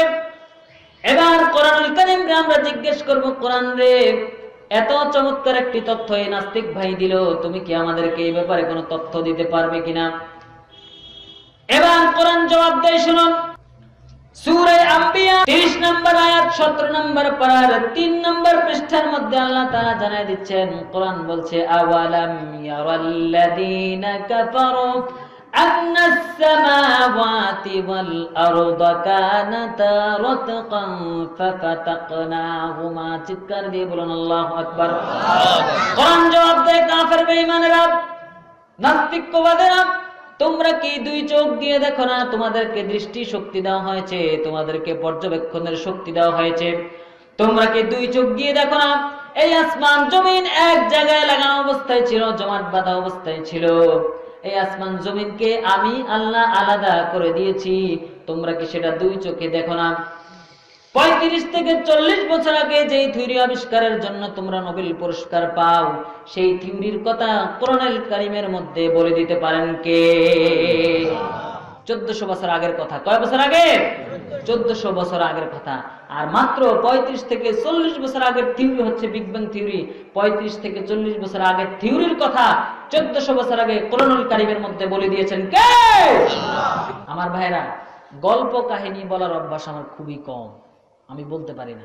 আপনারা যদি আমার দুইটা মাইরা দেন, কিছু বানানো কাহিনী আপনাদের সামনে আমি তুলে ধরতে পারবো না। কোরআন থেকে কথা বলবো, বোঝার চেষ্টা করবেন। যদি মনে করেন কেউ বুঝতে চান না, হুজুর এই কথাটা আরেকবার একটু রিপিট করবেন, হাত তুলবেন, আমি সাথে সাথে সেই কথাটা আবার বুঝিয়ে দেব। কারণ এটা হচ্ছে কোরআনের ক্লাস, এটা হচ্ছে তাফসীরুল কোরআন। কথা বলুন ঠিক না ঠিক? এখানে কোন ধরনের বানানো গল্প বলে জনপ্রিয়তা অর্জন করার কোনো ইচ্ছা আমার নাই। আল্লাহ তাআলা কোরআন থেকে কথা বলার তৌফিক দান করুন, সবাই বলুন আমিন। নাস্তিককে এবার 2 নম্বর প্রশ্ন করব। 2 নম্বর প্রশ্ন হচ্ছে, তুমি কি বলতে পারবে নাকি পৃথিবীর আকৃতি কেমন? এবার নাস্তিক জবাব দেবে, প্রাচীনকালের মানুষের ধারণা ছিল এই পৃথিবীটা সমতল, এই পৃথিবীটা সমান। কিন্তু 400 বছর আগে স্যার ফ্রান্সিস গ্রিক সারা বিশ্ব জাহাজের পরে ঘুরলেন। ঘুরে এসে তিনি আবিষ্কার করলেন পৃথিবীটা সমতল নয়, পৃথিবীটা হচ্ছে বর্তুলাকার, ডিম্বাকৃতি, গোলও নয়, সমান নয়, দুইটার মাঝামাঝি অবস্থা। এই উত্তর দেওয়ার পর এবার কোরআনুল কারীমকে আমরা বলবো, কোরআন রে তুমি কি বলতে পারবে নাকি পৃথিবীর আকৃতি সম্পর্কে? কোরআন জবাব দেয় আমাদেরকে। 30 নম্বর পারা সূরা নাজিয়ার মধ্যে আল্লাহ তাআলা জানায় দিচ্ছেন, ওয়াল আরদা বা'দা যালিকা দাহাহা। চিৎকার দিয়ে বলুন আল্লাহু আকবার। কোরআন জবাব দেয়, পৃথিবী বর্তুলাকার, মাত্র তোমরা 400 বছর আগে আবিষ্কার করেছো। আমি কোরআন তোমাদেরকে জানাই দিচ্ছি পৃথিবী বর্তুলাকার 1400 বছর আগে কোরআনুল কারীমে বলে দিয়েছেন আমার আল্লাহ। চিৎকার দিয়ে বলুন আল্লাহু আকবার। এবার যদি প্রশ্ন করা হয়, ও নাস্তিক ভাই, আমাদের আসমানের মধ্যে আমরা যে চন্দ্রকে দেখি, সেই চন্দ্র আলো কোত্থেকে পেয়েছে? এবার নাস্তিক জবাব দেবে, এই তো কিছুদিন আগে আবিষ্কার হলো চাঁদের নিজস্ব কোনো আলো নাই। সারাদিন সূর্য থেকে আলো গ্রহণ করে সে চাঁদনিচু হতে থাকে, আর রাত্রিবেলা সুন্দর চমৎকার জ্যোৎস্নার আলো আমাদেরকে দেয়। কথা বলুন ঠিক না ঠিক? এটা কিছুদিন আগের আবিষ্কার, এই তো সেদিন মাত্র আবিষ্কার হলো। কোরআনুল কারীমকে জিজ্ঞেস করবো, কোরআন রে তুমি কি আমাদেরকে এই ব্যাপারে কোনো তথ্য দিতে পারবে কিনা? কোরআনুল কারীম জবাব দেয় সূরা ফুরকান 19 নম্বর পারা 4 নম্বর পৃষ্ঠার মধ্যে কোরআন জবাব দিচ্ছে, তাবারাকাল্লাযী জাআলা ফিস সামাই বুরুজান ওয়া জাআলা ফিহা সিরাজান ওয়া কমারাম মুনীরা। আল্লাহু আকবার। কোরআন জবাব দিয়েছে, ওয়া কমারাম মুনীরা, চন্দ্রের আলো হচ্ছে ধার করা আলো, অন্যের কাছ থেকে গ্রহণ করা আলো। এই কথা মাত্র কিছুদিন আগে আবিষ্কার হলো, কিন্তু কোরআনুল কারীমের মধ্যে 1400 বছর আগে সেই কথা বলে দিতে পারেন কে? আমার ভাইরা, কোরআন থেকে কথা শুনলে মজা লাগার কথা, ঠিক না বেঠিক? কোরআনের গল্প শুনেই কুল পাবো না, আবার বানানো গল্প কোন সময় করবো? কোরআনের মধ্যে আল্লাহ যে গল্প বলে দিয়েছেন, সেই গল্প খালি শুনতে খালি মজাই লাগবে, মজাই লাগবে। এই গল্পগুলো এক সময় আমাদের জন্য বলতেন বাংলার মানুষের হৃদয়ে স্পন্দন আল্লামা দেলোয়ার হোসেন সাঈদী। কথা বলুন ঠিক না বেঠিক? কোরআনের তাফসীর করে অসংখ্য যুবকের পথহারা যুবককে পথ দেখিয়েছেন। কথা বলুন ঠিক না বেঠিক? কোরআনের তাফসীর করে করে বাংলার মুসলমানদেরকে কোরআন কিভাবে পড়তে হয় সে কথা শিখিয়েছেন। কথা বলুন ঠিক না বেঠিক? আজকে তিনি আমাদের মাঝে নেই। আমরা পৃথিবীর কোন পরকাছা ক্ষমতাধর ব্যক্তির কাছে তার প্রাণ ভিক্ষা চাই না, আমরা প্রাণ ভিক্ষা চাইবো আল্লাহর কাছে। কথা বলুন ঠিক না বেঠিক? আল্লাহ তাআলা আমাদের এই কোরআনের ময়দানে আমাদের আল্লামাকে আবার ফিরিয়ে দাও, জোরে বলুন আমিন। আমার ভাইরা, এবার আসুন, এবার নাস্তিক আপনার কাছে অবশ্যই এক সময় কোরআন থেকে দলিল দেওয়ার কারণে মাথা নত করার কথা ছিল, কিন্তু তারপরে সে বলবে এগুলো সব বানানো কথা, এগুলো আমি বিশ্বাস করি না। কথা বলুন ঠিক না বেঠিক? যে বুঝে না নয়তে সে বুঝবে না 90তেও। আল্লাহ তাআলা তার অন্তরটাকে মোহর মেরে দিয়েছেন। কথা বলুন ঠিক না বেঠিক? খতামাল্লাহু আলা কুলুবিহিম ওয়া আলা সামইহিম ওয়া আলা আবসারিহিম গিশাওয়া। চিৎকার দিয়ে বলুন আল্লাহু আকবার। আল্লাহ তাআলা তাদেরকে অন্তরে মোহর মেরে দিয়েছেন, তারা কোনোদিনই হেদায়েত পাবে না। কথা বলুন ঠিক না বেঠিক? কিন্তু তাই বলি কি আমরা আমাদের বিশ্বাস নষ্ট করব নাকি?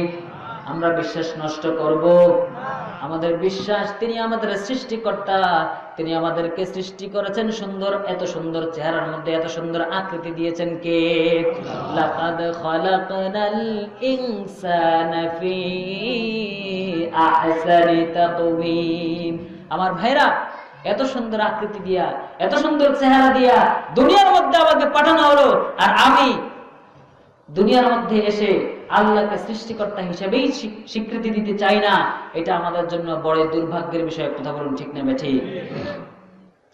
আমার ভাইরা, কোরআনুল কারীমকে এবার জিজ্ঞেস করব, কোরআন রে আর সৃষ্টির মধ্যে কোন ধরনের ভুল আছে নাকি? পৃথিবীতে যা সৃষ্টি করেছেন আল্লাহ, আসমান এবং জমিন, এর মধ্যে কোন ধরনের ভুল আছে নাকি?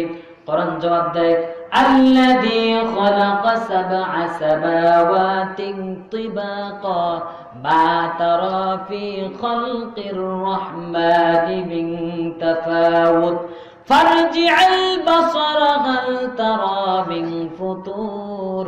আল্লাহু আকবার কোন। দুনিয়ার মানুষেরা আল্লাহর সৃষ্টির ভুল ধরতে চাও, তোমার দৃষ্টি ঘুরতে থাকবে বিভিন্ন সৃষ্টির দিকে তাকিয়ে তাকিয়ে আল্লাহর সৃষ্টির ভুল ধরতে চাও, কিন্তু তোমার দৃষ্টি সারা পৃথিবীময় ঘুরে ঘুরে তোমার দিকেই ফিরে আসবে। আল্লাহর সৃষ্টির এক বিন্দু পরিমাণ ভুল তুমি ধরতে পারবে না। কথা বলুন ঠিক না বেঠিক? সেজন্য ইমানদার মুসলমানরা আল্লাহর সৃষ্টি দেখে দেখে নিজের ঈমান বৃদ্ধি করে। কথা বলুন ঠিক না বেঠিক?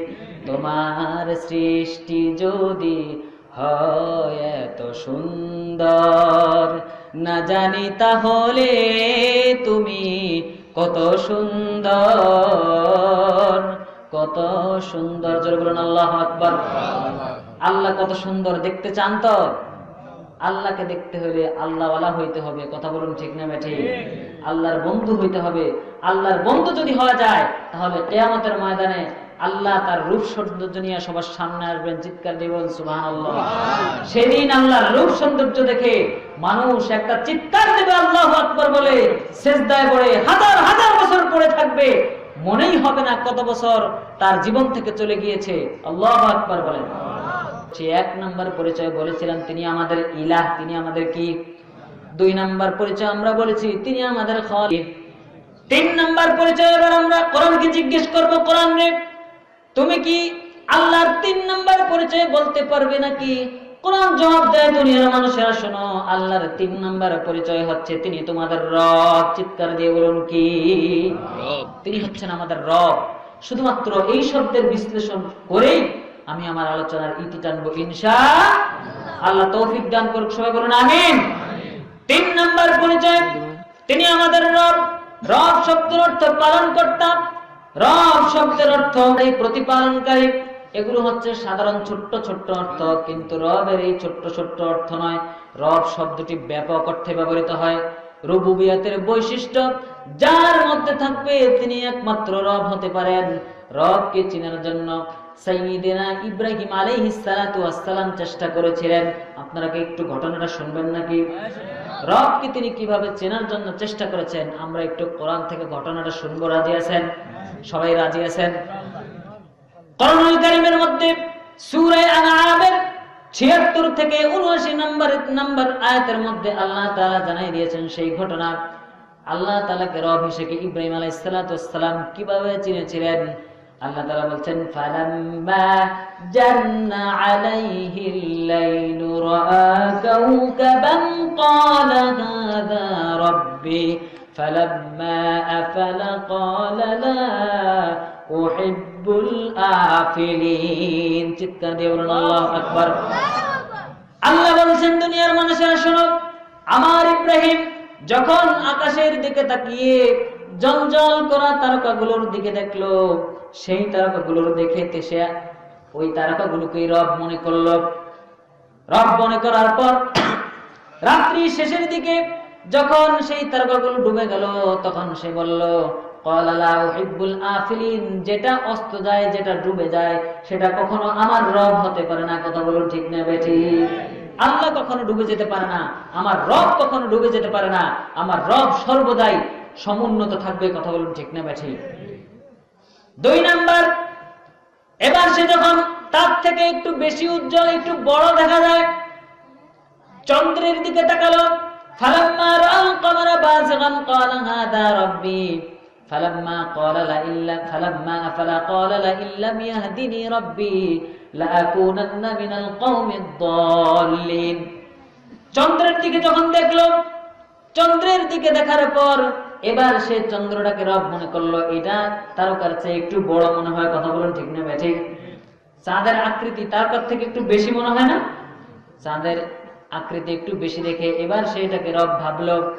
কিন্তু যখন ফালাম্মা আফালা, যখন সেই চাঁদটিও ডুবে গেল, ক্বালা লা ইল্লাম ইয়াহদিনি রাব্বি লাআকুনান্না মিনাল কওমিদ দাল্লিন। চন্দ্র যদি ডুবে যায়, সেই চন্দ্র কখনো আমার রব হতে পারে না, আমাকে পথ দেখাতে পারে না। চিৎকার দিয়ে বলুন সুবহানাল্লাহ। ইব্রাহিম আলাইহিস সালাতু ওয়াস সালাম এবার সূর্যের দিকে তাকালেন। দিনের বেলা সূর্যটা আরো একটু বেশি জ্বলজ্বল করে উঠলো, আরো একটু বড় দেখালো। এবার সূর্যের দিকে তাকিয়ে এবার তিনি বললেন, ফালাম্মা রাআ আশ-শামসা বাযিগাতান ক্বালা হাযা রাব্বি হাযা আকবারু। হাযা আকবারু, আকবার শব্দটি হচ্ছে ইসমে তাবদীলের সিগা। সব থেকে বড় যেটাকে বোঝানো হয়, সব থেকে বেশি সম্মান যাকে দেওয়া হয় তাকে বলা হয় আফদল। সব থেকে বড় যেটাকে বলা হয় তার নাম হচ্ছে আকবার। চিৎকার দিয়ে বলুন ঠিক না বেঠিক? হাযা আকবার, এটাই সব থেকে বড়, এটাই আমার রব হতে পারে। দেখতে দেখতে যখন সন্ধ্যা হয়ে গেল, যখন সূর্যটা অস্তমিত গেল, ফালাম্মা আফালাত ক্বালা ইয়া কওমি ইন্নী বারিউম মিম্মা তুশরিকুন। সূর্য যখন ডুবে গেল, তিনি এবার কওমকে ডেকে বললেন, আমার কওম রে, আমার জাতি, তোমরা যে চন্দ্রের উপাসনা করো, তোমরা যে সূর্যের উপাসনা করো, সেই চন্দ্র সূর্য কখনোই তোমাদেরকে পথ দেখাবে না। এরা তোমাদেরকে অন্ধকারাচ্ছন্ন পথের দিকে নিয়ে যাবে। জোরে বলুন ঠিক না বেঠিক? তিনি নিজেও সচেতন হলেন, ঘোষণা দিলেন, ইন্নী ওয়াজ্জাহতু ওয়াজহিয়া লিল্লাযী ফাতারাস সামাওয়াতি ওয়াল আরদা হানিফা। চিৎকার দিয়ে বলুন আল্লাহু আকবার। তিনি সবকিছু চিন্তা ভাবনা করে সর্বশেষ ঘোষণা দিলেন, ইন্নী ওয়াজ্জাহতু ওয়াজহিয়া লিল্লাযী, আমি এমন এক সত্তার দিকে মুতাওয়াজ্জহ হলাম যিনি পৃথিবীর কারো দিকে মুতাওয়াজ্জহ হয় না, যিনি পৃথিবীর কারো দিকে মুখাপেক্ষী নয়। আমি এমন এক সত্তার দিকে মুখাপেক্ষী যিনি আসমান এবং জমিন সৃষ্টি করেছেন। ওয়া মা আনা মিনাল মুশরিকিন, আর আমি তোদের মতো মুশরিকদের সাথে অন্তর্ভুক্ত নই। এই ঐতিহাসিক ঘোষণা আমরা নামাজের মধ্যে দেই। কথা বলুন ঠিক না ঠিক? নামাজ শুরু করার সময় কথাটা আমরা বলি, এই কথাটা আমাদের জাতির পিতা ইব্রাহিম আলাইহিস সালাতু ওয়াস সালাম বলে গিয়েছেন। চিৎকার দিয়ে বলুন সুবহানাল্লাহ। এবার আমরা রব শব্দটাকে বুঝবো এক লাইনের মধ্যে। অনেক ব্যাপক বড় অর্থ, কিন্তু এক লাইনের মধ্যে বোঝার জন্য আপনাদের সামনে তুলে ধরবো। তাফসীরের মধ্যে এসেছে রব শব্দের অর্থ হচ্ছে তাহাই যাহার যখন যেখানে যেই জিনিসের যতটুকু প্রয়োজন কোনো ধরনের প্রার্থনা ছাড়াই তাকে তখন সেই জিনিস ঠিক ততটুকুই পূরণ করে দেন যিনি, তিনি হচ্ছেন রব। চিৎকার দিয়ে বলুন সুবহানাল্লাহ। এক কথায় বুঝতে পেরেছেন? এবার উদাহরণ দেব। আল্লাহর সৃষ্টির দিকে তাকিয়ে তাকিয়ে এই কথাটাকে আমরা বুঝতে পারবো। বাংলাদেশের কুকুরগুলো আর শীত প্রধান দেশের কুকুরগুলো দুইটাই কুকুর, কিন্তু দুইটার আকৃতি দুই রকম। কথা বলুন ঠিক না ব্যাঠিক? আমার দেশেও মাঝে মাঝে সেই শীত প্রধান দেশের কুকুরগুলোকে পাওয়া যায়। আপনারা দেখবেন সেই কুকুরগুলোর গায়ের পশম অত্যন্ত বড় বড়, আর বাংলাদেশের কুকুরগুলোর গায়ের পশম নাই বললেই চলে। ঠিক না ব্যাঠিক? কারণ হচ্ছে বাংলাদেশ শীত প্রধান দেশ নয়, বাংলাদেশ নাতিশীতোষ্ণ অঞ্চলের দেশ। এখানে গরমও আছে, শীতও। কিন্তু এমন কিছু দেশ রয়েছে সেখানে গরম নাই, শুধুমাত্র শীত। কথা বলুন ঠিক না ব্যাঠিক? এই দুই দেশের কুকুরগুলো থেকে আমরা পার্থক্য নির্ধারণ করব। কুকুরের জন্য পৃথিবীর কোন ফ্যাক্টরি শীতের পোশাক তৈরি করে না। আল্লাহ তাআলা বাংলাদেশের কুকুরের জন্য ছোট্ট ছোট্ট পশম দিয়েছেন, আর শীত প্রধান দেশের গায়ের পশমগুলোকে বড় বড় করে দিয়েছে, যাতে করে সেই দেশের মানুষগুলো সেই কুকুরগুলোর জন্য শীতের পোশাক তৈরি করবে না। আমি আল্লাহ নিজে হাতে এই কুকুরগুলোর গায়ে চিরস্থায়ী শীতের পোশাক জড়ায় দিলাম। চিৎকার দিয়ে বলুন সুবহানাল্লাহ। এবার বলুন তো, রব কি চিনা গেছে? রবকে চিনতে হবে তার সৃষ্টি দিকে। কথা বলুন ঠিক না ব্যাঠিক? রবকে চিনতে হবে তিনি যে সৃষ্টিগুলো নিপুণ হাতে গড়েছেন, যার মধ্যে কোনো ধরনের ভুল নাই, সেই সৃষ্টিকে দেখে দেখে রবকে চিনতে হবে। রাজি আছেন আপনারা? আমার ভাইরা, সূর্য পৃথিবী থেকে 13 লক্ষ গুণ বড়। এইরকম 3 কোটি সূর্য খেয়ে ফেলতে পারে এক একটা তারকা। যেই তারকাগুলোর এক তারকা থেকে আরেক তারকায় যাইতে সময় লাগে হাজার হাজার বছর, মিলিয়ন মিলিয়ন বছর। আমার ভাইয়েরা, মহাশূন্যের মধ্যে রয়েছে গ্যালাক্সি মিল্কি ওয়ে। এই গ্যালাক্সির মধ্যে রয়েছে হাজার হাজার তারকা। তার থেকেও বড় যে জিনিস, তার নাম হচ্ছে ব্ল্যাক হোল। কি তার নাম? ব্ল্যাক হোল, অন্ধকারাচ্ছন্ন গর্ত। এক একটা গ্যালাক্সি যদি, এক একটা তারকা যদি এই ব্ল্যাক হোলের রেঞ্জের মধ্যে চলে আসে, মুহূর্তের মধ্যে ওই তারকাগুলোকে ব্ল্যাক হোল এমন ভাবে শুষে নেবে। একটা বাচ্চার হাতে আপনি যখন একটা চকলেট দিবেন, সেই চকলেটটা চুষতে চুষতে মুহূর্তের মধ্যে ওই বাচ্চাটা যেমন নিঃশেষ করে ফেলে, এক একটা তারকাকে সেই ব্ল্যাক হোল এমন ভাবে নিঃশেষ করে ফেলবে, তারপরে তাকে আর খুঁজে পাওয়া যাবে না। এই জগৎটাকে পরিচালনা করেন যিনি, তিনি হচ্ছেন রব। আমার ভাইয়েরা, রবের সৃষ্টিকে দেখে রবকে চিনতে হবে। আমার ভাইরা, আমরা রবকে চিনবো। আমার দেশের কৃষক ভাইরা রয়েছেন, অনেকেই এখানে কৃষক রয়েছেন। আপনি যখন অনেক কষ্ট করে জমিটাকে হাল চাষ করেন, এরপর সেখানে কিছু মরা বীজ ফেলে দিয়ে আসেন। মাটির নিচে বীজটা ফেলে দেওয়ার পর দায়িত্ব নিয়ে যিনি, তার গায়ে সামান্য পানির ছিটা লাগিয়ে দেন, আর সেখান থেকে ছোট্ট ছোট্ট চারা অঙ্কুরিতগম হয়। সেই দায়িত্ব যিনি পালন করেন, তার নাম হচ্ছে রব। চিৎকার দিয়ে বলুন সুবহানাল্লাহ। রবকে চিনবো তার সৃষ্টিকে দেখে। কথা বলুন ঠিক না ব্যাঠিক? এবার আমার ভাইয়েরা, পৃথিবীর মাথা মোটা বুদ্ধিজীবীদেরকে আল্লাহ তাআলা প্রশ্ন ছুড়ে দিলেন, আফারাআইতুম মা তাহরুসুন, তোমরা কি দুই চোখ দিয়ে দেখো নাই অঙ্কুরিতগম কিভাবে হয়? আনতুম তাজরাউনাহু আম নাহনু যারিউন, এই যে অঙ্কুরিতগম হয়, ছোট্ট ছোট্ট চারাগুলো মরা বীজ থেকে বেরিয়ে আসে, এগুলো কি তোমরা করো নাকি আমি করি? এই প্রশ্ন কে করলেন? কে করলেন বলুন তো? আল্লাহ করলেন। আবার তিনি জবাব দিলেন, ইন্নাল্লাহা ফালিকুল হাব্বি ওয়ান নাওয়া ইউখরিজুল হাইয়্যা মিনাল মাইয়িতি ওয়া ইউখরিজুল মাইয়িতা মিনাল হাইয়্য। চিৎকার দিয়ে বলুন আল্লাহু আকবার। কৃষক ভাই, তুমি যখন মনের আনন্দে মাটির মধ্যে মরা বীজগুলোকে খেসেছো, আমি আল্লাহ নিজের কুদরতের দ্বারা পানিকে বলে দিলাম, পানি রে, তুমি ওই বীজের গায়ে এতটুকু পরিমাণে লাগাও, যতটুকু লাগলে তার ভিতর থেকে, মরা বীজ থেকে তাজা প্রাণ বেরিয়ে আসবে। চিৎকার দিয়ে বলুন সুবহানাল্লাহ। তাজা প্রাণগুলো যখন বেরিয়ে আসলো, এবার যখন একটু বড় হলো, বড় হওয়ার পর সেই ছোট্ট ছোট্ট চারাগুলোর উপর পানি দরকার আছে না নাই? সেই পানি দেন কে?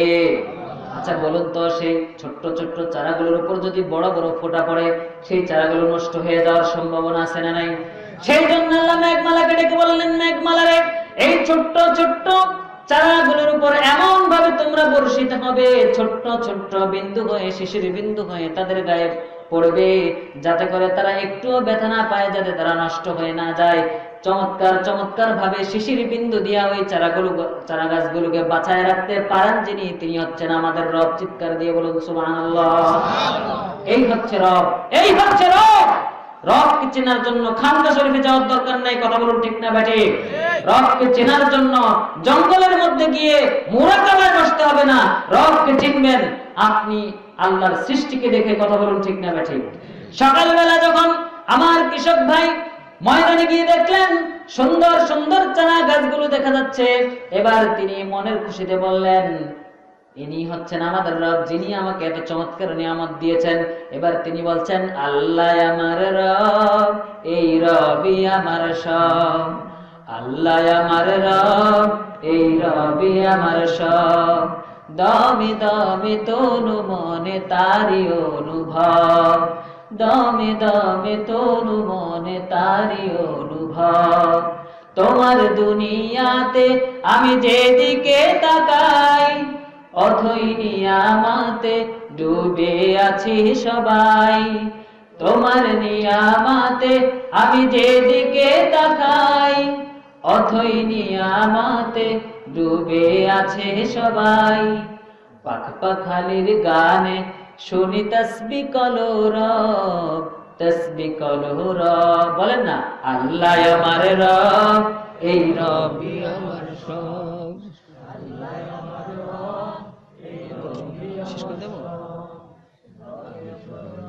দমে দমে তনু মনে তারি অনুভব, দমে দমে তনু মনে তারি অনুভব। চিৎকার দিয়ে বলুন মারহাবা। আমরা কোরআন থেকে কথা শুনেছি, বিশ্বনবী বলেছেন, তোমরা আমার উম্মতেরা যদি রাত জেগে 1 ঘন্টা কোরআনের আয়াত বোঝার জন্য চেষ্টা করো, আল্লাহর পক্ষ থেকে তার জন্য 500 রাকাত নফল নামাজের সওয়াব আল্লাহ লিখে দিবেন। চিৎকার দিয়ে বলুন সুবহানাল্লাহ। আমরা এখানে অনেক সময় ধরে বসেছি, আল্লাহ আমাদের জন্য সওয়াব দিবেন না? অবশ্যই দিবেন। আমি আমার আলোচনার ইতি টানবো। আল্লাহ তাআলা আমাদেরকে আল্লাহর পক্ষ থেকে যে নিয়ামত তিনি দিয়েছেন, সেই নিয়ামত গ্রহণ করে আমার রবকে চেনার তৌফিক আমাদের সকলকে দান করুক। সবাই বলুন আমিন। আমি এবার আলোচনার সামারি টানবো। আমরা প্রথমে বলেছিলাম আল্লাহ আমাদের বন্ধু হবেন। আল্লাহ আমাদের কি হবেন?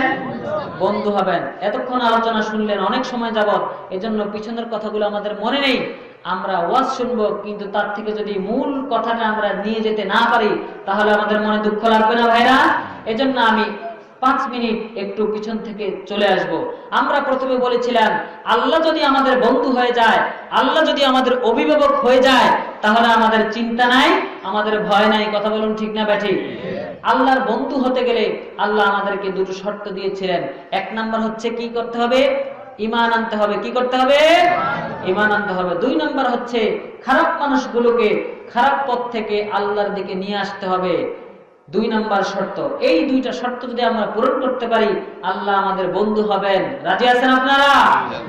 এবার আমরা বলেছিলাম আমরা যদি কারো বন্ধু হতে চাই অথবা কাউকে বন্ধু বানাতে চাই, তার সাথে পরিচিত হয়ে সবার আগে, ঠিক না ভাই? পরিচিত হয়ে আল্লাহকে আমরা বন্ধু বানাতে চাই, তাহলে আল্লাহর পরিচয় আমাদের জানার দরকার আছে না নাই? আল্লাহর পরিচয় যদি আমাদেরকে জানতে হয়, আমরা কার কাছে যাব? কোরআনের কাছে যাব। কার কাছে যাব? কোন পীর সাহেবের কাছে যাওয়ার দরকার নাই, কোন আলেমের কাছে যাব কোরআন শেখার জন্য। কিন্তু কোরআনকে বুঝে বুঝে পড়ে পড়ে আমরা কোরআন থেকে আল্লাহর পরিচয়গুলো জানবো। এবার কোরআনকে জিজ্ঞেস করলাম, কোরআন রে, আল্লাহর পরিচয়গুলো কি তুমি আমাদেরকে জানাতে পারবে? কোরআন বলল আল্লাহর 1 নাম্বার পরিচয়, তিনি হচ্ছেন ইলাহ। তিনি আমাদের কি? একমাত্র ইলাহ, তার কোনো শরীক নাই। কোরআনকে জিজ্ঞেস করলাম, কোরআন রে, আল্লাহর 2 নাম্বার পরিচয় দিতে পারবে নাকি? 2 নাম্বার পরিচয় হচ্ছে তিনি হচ্ছেন আমাদের সৃষ্টিকর্তা। তিনি আমাদের কি? সৃষ্টিকর্তা, একমাত্র সৃষ্টিকর্তা, যার সাথে কোনো ধরনের অংশীদার করার সুযোগ নাই। কোরআনকে বললাম, কোরআন রে, তুমি আমাদের আল্লাহর 3 নাম্বার পরিচয় দিতে পারবে নাকি? কোরআন জবাব দেয় তিনি হচ্ছেন তোমাদের রব।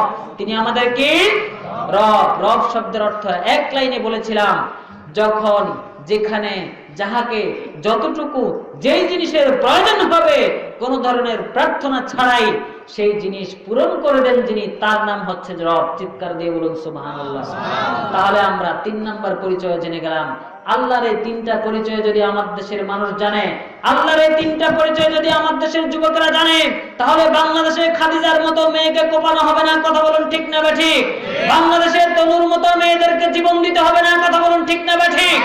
আমার দেশের যুব সম্প্রদায় আজকে আল্লাহর পরিচয় ভুলে গিয়ে স্টার জলসার জি বাংলার পিছনে দৌড়াচ্ছে। কথা বলুন ঠিক না বেঠিক?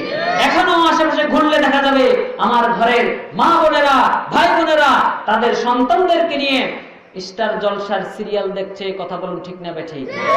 এই স্টার জলসা তো আপনাদের দেশে মনে দেখে না, দেখে দেখে না কে? আমার ভাইরা, মা বোনদেরকে বলে দিতে চাই, আপনি যদি আপনার মেয়েকে নিয়ে বসে বসে স্টার জলসা দেখেন, জি বাংলা দেখেন, স্টার প্লাস দেখেন, হিন্দি সিনেমা দেখেন, আপনার মেয়ে কোন একদিন ঐশীর মতো আপনাকে জবাই করে ছাড়বে। কথা বলুন ঠিক না বেঠিক? সুতরাং আমাদের সচেতন হতে হবে। এই স্টার জলসার জি বাংলা আমাদের জিন্দেগি ধ্বংস করে দিল। কথা বলুন ঠিক না বেঠিক? সাংস্কৃতিক আকর্ষণ আমাদের যুবকদের চরিত্র ধ্বংস করে দিচ্ছে। কথা বলুন ঠিক না বেঠিক? আমার ভাইরা, আমাদের সন্তানদেরকে আজকে কোরআনুল কারীমের মধ্যে কোরআনের ছায়াতলে আনতে হবে। রাজি আছেন আপনারা? সন্তানগুলোকে ছোট্ট অবস্থায় মক্তবের মধ্যে কোরআনের জ্ঞান শিখতে হলে দ্বীনি প্রতিষ্ঠানের কাছে যেতে হবে। রাজি আছেন আপনারা? ছোট্ট অবস্থা থেকে যদি আপনার বাচ্চাটাকে কোরআনের তেলাওয়াত শেখান, আজকে আপনার বাচ্চাটা, আমি গর্ব করে বলছি না, আমার বাবা আমার জন্য ছোট্টবেলায় অত্যন্ত কষ্ট করে ঝড়ের মধ্যে আমার জন্য ভাত নিয়ে যেতেন। আমাদের বাড়ির কাছেই ছিল আমার মাদ্রাসা, আমি তারপরেও রাত্রিবেলা মাদ্রাসায় থাকতাম।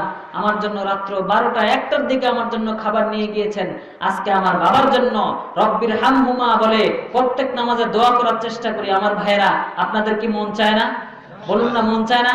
এই যে এতক্ষণ এখানে কথা বললাম, এগুলোর সব কি আমার বাবা পাচ্ছে না? আল্লাহ তাআলা আমার বাবার কবরটাকে জান্নাতের টুকরায় পরিণত করে দিক। সবাই বলুন আমিন। আপনাদের সন্তানগুলোকে কোরআনের হাফেজ বানানোর চেষ্টা করুন, কোরআনের আঙিনা আনার চেষ্টা করুন, দ্বীনের জ্ঞান অর্জন করানোর চেষ্টা করুন। দ্বীনের জ্ঞান যদি অর্জন করে, তাহলে আপনার সন্তান বদরুলের মতো কসাই হবে না। কথা বলুন ঠিক না বেঠিক?